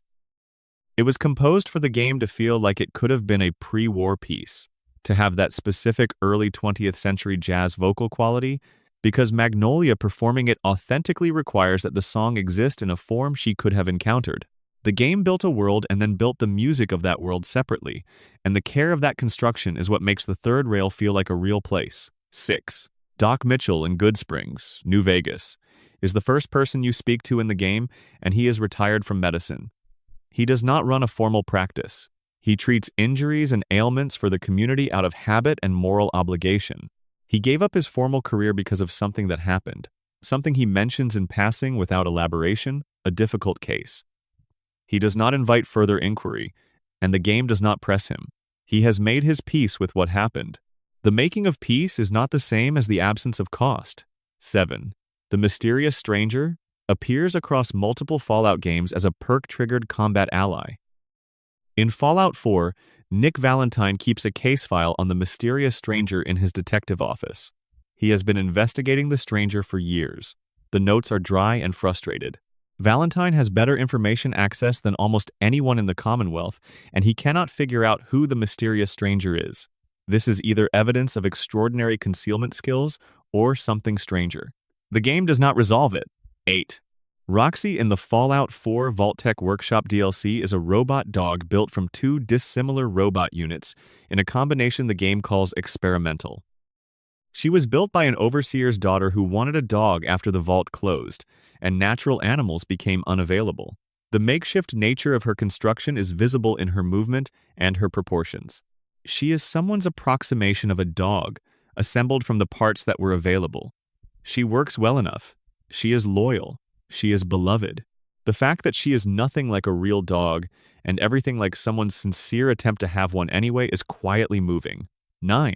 The carved names on the wall of Vault 11's sacrificial chamber, documented in the game's environmental design, record the people who were killed in the annual sacrifices over the decades. The chamber walls are covered with them. The names continue until the final year when the group refused and the automated systems were triggered. The list of names is one of the better examples of environmental storytelling in the series, because it does not need additional context to communicate what it communicates. The accumulation is the meaning. 10. Arcade Gannon uses a nom de guerre. Israel is not his birth surname. He chose it. The significance of the name Israel, a name with deep associations in the history he has been educated in, suggests a deliberate act of self-naming, a declaration about where he stands in relation to the groups and histories he is embedded in. He does not explain this if you ask him directly about his name. He deflects. The naming is something he did for himself and has chosen not to share. 11. In Fallout 4, the magazine publications you find throughout the Commonwealth are not simply stat boosts. They are artifacts of a pre-war culture that produced them. And the subjects they cover reveal something about what was considered important and entertaining in the period before the bombs. Grognak the Barbarian was a pre-war pulp fiction series, popular enough to justify publication throughout the Fallout universe. People loved Grognak before the world ended. Something about that should make the world before the ending more vivid. 12. The sole survivor's spouse in Fallout 4, whether Nate or Nora, was a veteran of the Anchorage campaign, the pre-war conflict with China over Alaska's resources. This is established through a piece of equipment in the starting house and through various dialogue options. The person you were before the vault was shaped by experiences of war. The world you wake up in is also shaped by war. The continuity is unbroken even if the specific form the war takes has changed entirely. 13. Magnolia's name, in the context of Good Neighbor, is the name of a singer. It is not necessarily the name she was given by the Institute or the Railroad or whoever made her or helped her to her current position. She is performing, in multiple senses. The performance is genuine even if the name is chosen. 14. The Hubologists in Fallout 2 are a direct parody of Scientology, a point the game makes without subtlety, and their presence in the new California Republic's territory represents a specific kind of vulnerability that functioning societies have. Charismatic organizations can establish themselves within legitimate social structures and exploit the legal protections those structures offer while pursuing agendas that conflict with the welfare of the population. Those structures are meant to serve. The Hubologists are comedic in their Fallout 2 presentation, but the commentary is pointed. 15. Lorenzo Cabot in Fallout 4, the ancient figure locked in a cell beneath Cabot House by his son Jack, has been alive for over 400 years, through a combination of alien technology and circumstances too elaborate to fully summarize. He was an archaeologist. He went to an archaeological site in the Middle East, found something he should not have touched, and has been living with the consequences since before the Great War. His son Jack has been keeping him alive and contained because Lorenzo, in a state of full freedom, represents a genuinely catastrophic potential. The ethics of the Cabot family situation, of how much harm you are permitted to contain someone to prevent greater harm, is the question the Associated Quest asks without answering. 16. Vault 95, which you can find in the Commonwealth, was populated by people recovering from addiction. The Vault's experiment was to provide them with a clean, supportive environment for a period, and then introduce a massive supply of chems into the population to observe what happened. The answer, documented in terminal entries, is that most of them relapsed. The Vault fell apart from the inside. Kate survived it. She did not find it in any way redemptive. She has not been back. 17. The Dunwich Borer's location in Fallout 4 has a specific quality to it that the game communicates through environmental design and one of the most carefully constructed location narratives in the series. Workers were digging and found something old and wrong. The terminal entries document the process of discovery and the increasing unease of the workforce as the digging went deeper. The final entries are written by people who were not entirely in control of what they were writing. The location connects to the Dunwich building in Fallout 3, which connects to H.P. Lovecraft's Dunwich Horror. The Fallout universe has something very old in the ground under that quarry, and it does not want to be disturbed. 18. Hannibal Hamlin in Fallout 3 leads the Temple of the Union, a community of escaped slaves moving toward a new settlement called Lincoln's Repeater. His name is an intentional historical reference, and the path the community is walking has historical resonance that the game does not overstate. It shows you people escaping slavery and building something new, and the specific courage and resourcefulness that this requires in a world that has armed and organized opposition to the project. 19. The followers of the Apocalypse maintain a presence in New Vegas primarily at the Old Mormon Fort, and their relationship with the three major factions, NCR, Legion, and House, is one of studied neutrality with a specific ethical bias. They will treat anyone who needs treatment, They will teach anyone who wants to learn. They will not support forced conversion to any faction's model of society. Their neutrality is not passivity. It is a position, and the position has a theory behind it. The theory is that the most useful thing they can be is the thing that survives whoever wins. 20. Raul's sister Rafaela died when he was young, in the early post-war years, in Mexico City. She was killed by raiders. He was unable to protect her. He has carried this for over 200 years. When he talks about his past, when he tells the stories that come out during his companion quest, Rafaela is always there in the background of them. The person who would have loved the rodeo, who he promised to take to see the vaqueros, who he could not save. The weight of not being able to save people is something Raul has been living with for so long that it has become structural rather than acute. It is part of how he is built now. He does not stop because of it. He keeps going. This is also part of how he is built. 21. Piper Wright in Fallout 4 has been publishing Public Occurrences, the Diamond City newspaper, since she was old enough to operate the press. She took over publication after her father was killed, raising her younger sister Nat at the same time. She was not old enough to be doing either of these things when she started. She did them anyway. The journalism she does, the willingness to report things that powerful people would prefer not published, cost her father his life and has cost her numerous relationships within Diamond City's social structure. She does it anyway. The stubbornness is not separate from the grief. The grief powers the stubbornness. 22. Kate's life before you find her in the combat zone, fighting for entertainment, was structured entirely around surviving people who treated her as a resource. Her parents sold her into slavery at a specific age because she had become expensive to keep. The specificity of this betrayal, not abandoned but sold, not neglected but deliberately exploited, shapes the way she processes care from other people. When someone is kind to her, her first instinct is to find the angle, to figure out what they want, because nothing in her experience has suggested that care is provided without an expected return. Her companion arc is the process of revising this assumption in the face of evidence. 23. Strong. The super mutant companion in Fallout 4 is looking for the milk of human kindness. This phrase, from Macbeth, was something he encountered somewhere in his experience before you found him, and he has been thinking about it ever since. He does not know what it means. He knows it is something humans have or are supposed to have and that he does not have it yet. His entire companion arc is this search, conducted with the specificity of a very strong person who has decided that emotional sophistication is a goal worth pursuing and who is applying the same determination to finding human kindness that he applies to combat. He does not find it in any clearly defined sense. The game suggests that the search itself might be the thing. Strong is not sure he agrees, but he is still looking. 24. John Hancock's deliberate ghoulification, which he accomplished by taking a combination of experimental chems, including Ultrajet, is one of the more extraordinary acts of self-determination in Fallout 4. Most ghouls did not choose their condition. They were irradiated without consent, through exposure or experiment or simply the proximity of nuclear detonation. Hancock walked into it with open eyes and a very large dose of experimental narcotics because he could not stand what the unghoulified version of himself had become. The new body, the new face, the condition that means he will not age and will not die of age, is also the thing that marked him as permanently outside the category of acceptable humanity in most of the settlements he would try to enter. He made a trade. He knew what he was trading for and what he was trading away. He does not regret it. 25. Dr. Amari's skill at memory extraction and implantation, the work she does for the railroad in the memory den, is among the most technically sophisticated capabilities in the Commonwealth. She is not primarily a researcher.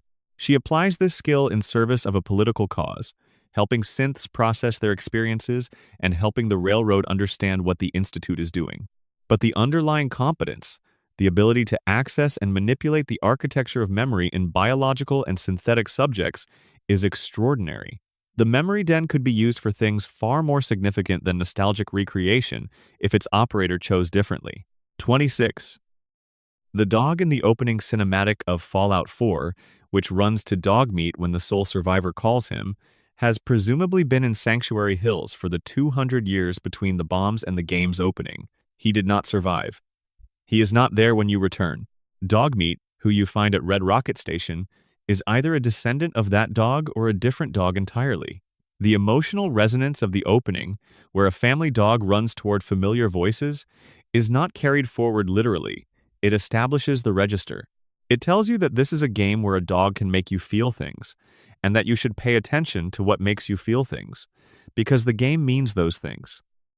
27.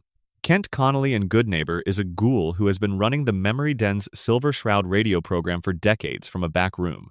He is responsible for the Silver Shroud universe, the fictional vigilante hero who served as the basis for the Silver Shroud costume you can find and wear in Fallout 4. His passion for the Silver Shroud is genuine and complete. He loves this character in the way you can love something that has been your company during difficult years. The Silver Shroud quest, which involves you becoming the Silver Shroud for real, playing the character in the world, is one of the more joyful quests in the game because Kent's enthusiasm is contagious, and the premise of a noir vigilante hero emerging into the actual post-nuclear Boston is something Fallout 4 commits to completely. 28. The Switchboard, the railroad's previous headquarters before it was burned, exists as a location in Fallout 4. Its excavation, which is part of the Tradecraft quest, reveals a battle that happened there, the evidence of the Brotherhood's assault that destroyed the previous railroad iteration. Walking through it is walking through the immediate aftermath of an organization's violent death, and the current railroad members you eventually meet are the survivors of what happened there, or their direct descendants within the organization's structure. They rebuilt from this. The current railroad is made of people who know what happened to the previous one. 29. Oliver Swanwick, the first person you encounter after Doc Mitchell sets you free in Goodsprings, immediately runs up to you and announces that he has found the Lucky Varmint rifle in a cave nearby. He is excited. He just found something good and he wants to share it. He also has no self-preservation instinct whatsoever, because he is telling this to a complete stranger immediately after the stranger emerged from a healing house following a near-fatal shooting. Oliver Swanwick is not a complicated character. He is a person who is genuinely delighted by small finds in an extremely dangerous world, and his delight is unguarded in a way that makes him entirely endearing and probably explains why he has survived as long as he has. Because the world tends to extend goodwill to people who extend goodwill to it. 30. Boone's red beret, which he gives you to signal to him at night in front of the dinosaur, is first recon issue. It is the specific marker of his former unit, the thing he wore when he was the soldier he used to be. He gives it to you to use as a target indicator for an assassination he cannot bring himself to perform from the perspective of having pulled the trigger on a specific individual rather than a target. The beret is both a tool and a delegation of something he cannot do himself. When you return it to him afterward, he takes it back and wears it again. He is still first recon. He always will be. 31. Goodsprings in New Vegas is a real place. It is a small community in Nevada, more or less where the game places it relative to Las Vegas. The game took the real-world name and location and built a fictional version of it that feels faithful to the sparse, sun-baked quality of the actual Mojave Desert settlements. Some players who have been to the real Goodsprings report the specific dissonance of recognizing a place from a game. 32. Victor, the Securitron who digs you out of the grave at the beginning of New Vegas and who you see again at the gates of New Vegas itself, is operating under Mr. House's direct command. House was watching when Benny shot you. His network of cameras and sensors captured the ambush. Victor was dispatched to dig you out not as a mercy but as a chess move, because House needed the courier alive for the next phase of his plan. The fact that Victor saved your life is true. The context in which it was saved, as an asset to be preserved for use, is something the game allows you to discover gradually. 33. In the original Fallout, the water merchants of the hub are the primary economy of Southern California's post-war period. Clean water is the rarest and most valuable resource, more valuable than weapons or food or any other commodity, and the people who control its distribution control the politics of the region. This is still true in New Vegas, where the NCR's occupation of Hoover Dam is fundamentally about water rights in a desert that was already water scarce before the bombs made it catastrophically more so. The most important battles in Fallout are almost always ultimately about water. 34. Agatha in Fallout 3 is an elderly woman living alone in a farmhouse in the northern capital wasteland, playing violin. She is the last descendant of Beethoven in the game's fiction. She plays constantly and alone. When you find her a violin from the Vault-Tec headquarters, a Stradivarius that has been sitting in storage for 200 years, the music she produces changes. Her playing becomes something the game's ambient audio allows you to hear as beautiful rather than simply pleasant. She is the continuation of a musical tradition across a catastrophe that destroyed almost everything else about the world that tradition came from. 35. The Prydwen, the Brotherhood's airship in Fallout 4, is one of the largest functioning structures in the post-war world. It represents an extraordinary investment of resources and engineering capability.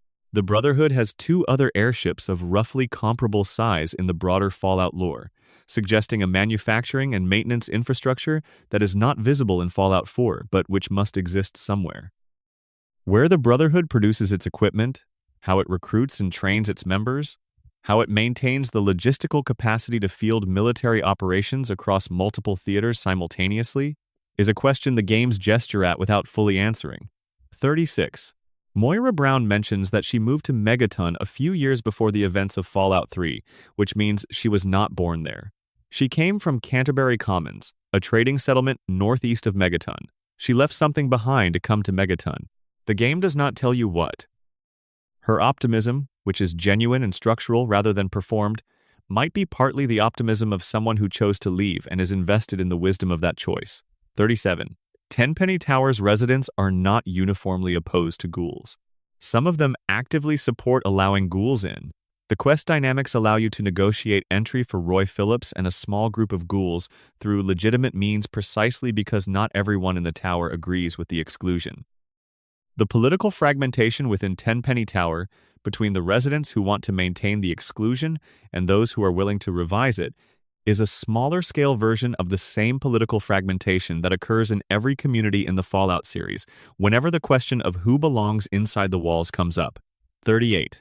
The ending slides in New Vegas describe outcomes for the major factions and settlements that extend years, and in some cases decades beyond the events of the game. The slide for New Vegas under an NCR victory describes a gradual political transformation as the city becomes integrated into the Republic, losing its specific character over time. The slide for New Vegas under House's control describes 2 centuries of House's personal management before his systems eventually fail. The slide for an independent Vegas describes a future that the game acknowledges is uncertain in its specifics. These different futures are equally plausible from within the game's logic, which is itself an argument about the contingency of historical outcomes. 39. Joshua Graham's bandages serve a practical purpose. His burns are permanent. The bandages protect the damaged tissue from further injury, but they also function as his identity marker, the thing that makes him visually recognizable as himself. Unwrapping the bandages would reveal a person underneath that no one would recognize, which is at least part of why he keeps them on. He is someone who has built an identity out of the evidence of what was done to him, which is a specific and recurring human response to surviving something that should not have been survivable. 40. The think tank's academic specializations, which you can learn about through extended dialogue in the Old World Blues DLC, reflect their pre-war careers. They were scientists before they uploaded themselves into robotic bodies. Each of them was exceptional in a specific area, and the areas of their exceptionality are legible in the specific directions their research has gone during 2 centuries without ethical oversight. Dr. Klein's work on lobotomy and behavioral modification reflects his original specialization. Dr. Boris's obsession with creating perfect predators reflects his. The Big Empty has been shaped by what these specific people were passionate about, which means it is shaped by the particular damage of their particular passions. 41. Vera Keyes, the actress for whom Frederick Sinclair built the Sierra Madre, was dying when the resort was being constructed. She had a degenerative illness. Sinclair knew this. The Sierra Madre was his attempt to build something permanent that would outlast her, a monument to what she had meant to him. She is present in the resort through the holograms of her, constructed from recordings made during the resort's promotional period, and through the AI that runs the resort, which has her voice. The man in his monument, and the woman the monument was built for, are present together in the Sierra Madre in a form that neither of them anticipated and neither of them wanted. 42. The caravan guards you encounter on the roads between settlements in New Vegas are among the most statistically likely to die of any named category of NPC in the game. Caravan work is extremely dangerous. The compensation for caravan work is modest. The people doing it are either desperate enough to accept those odds or skilled enough to believe the odds don't apply to them the way they apply to other people. Both categories tend to be right for a while, and then wrong suddenly and irreversibly. 43. Cass's whiskey preference is specific. She knows the difference between brands and years, and she will tell you about it if you ask and sometimes if you do not. This is not simply flavor text. It establishes that Cass has a developed inner life around things she cares about, that she is a connoisseur of the specific pleasures available to her in a world with limited pleasures. Her knowledge of whiskey is her version of Nick Valentine's knowledge of pre-war detective fiction, a domain of genuine expertise that reflects a person who has taken the time to know something well. 44. Lorenzo Cabot's daughter, the Cabot family's broader history, and the specific nature of the artifact that Lorenzo found are things the game teases extensively without fully resolving. The artifact's connection to alien technology, the longevity it produces, the specific form of madness it induces, these are pieces of a larger lore puzzle that spans multiple Fallout games and is probably not intended to be fully assembled from the available pieces.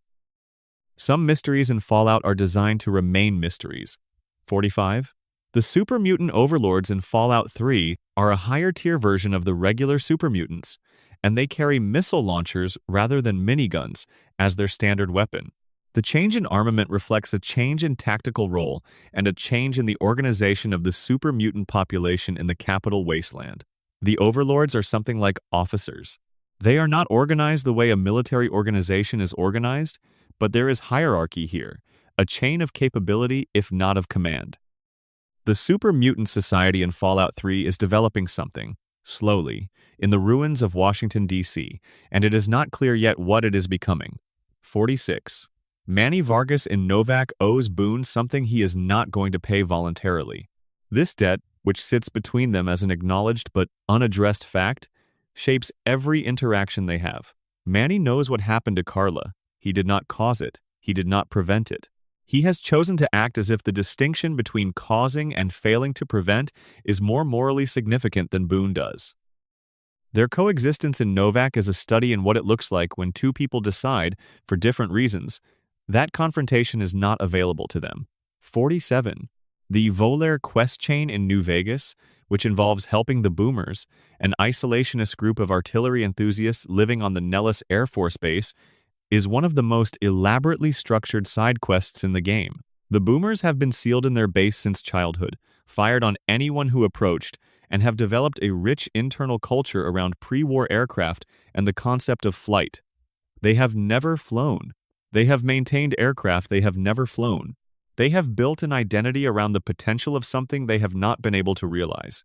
When you help them actually launch a plane as part of the quest's climax, the joy on the faces of people who have been imagining this for their entire lives is delivered through character models that are not especially sophisticated, and it lands anyway. 48.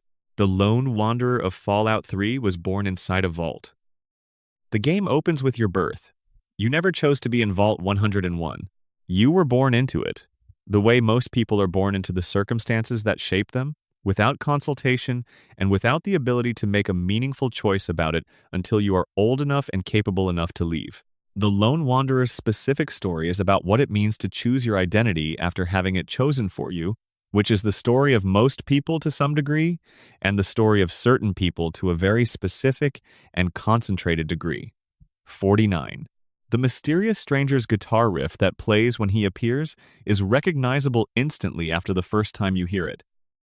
It functions as a musical signature the way few sounds in the series do. It is its own genre, one note of supernatural Western mystery in the middle of whatever else is happening.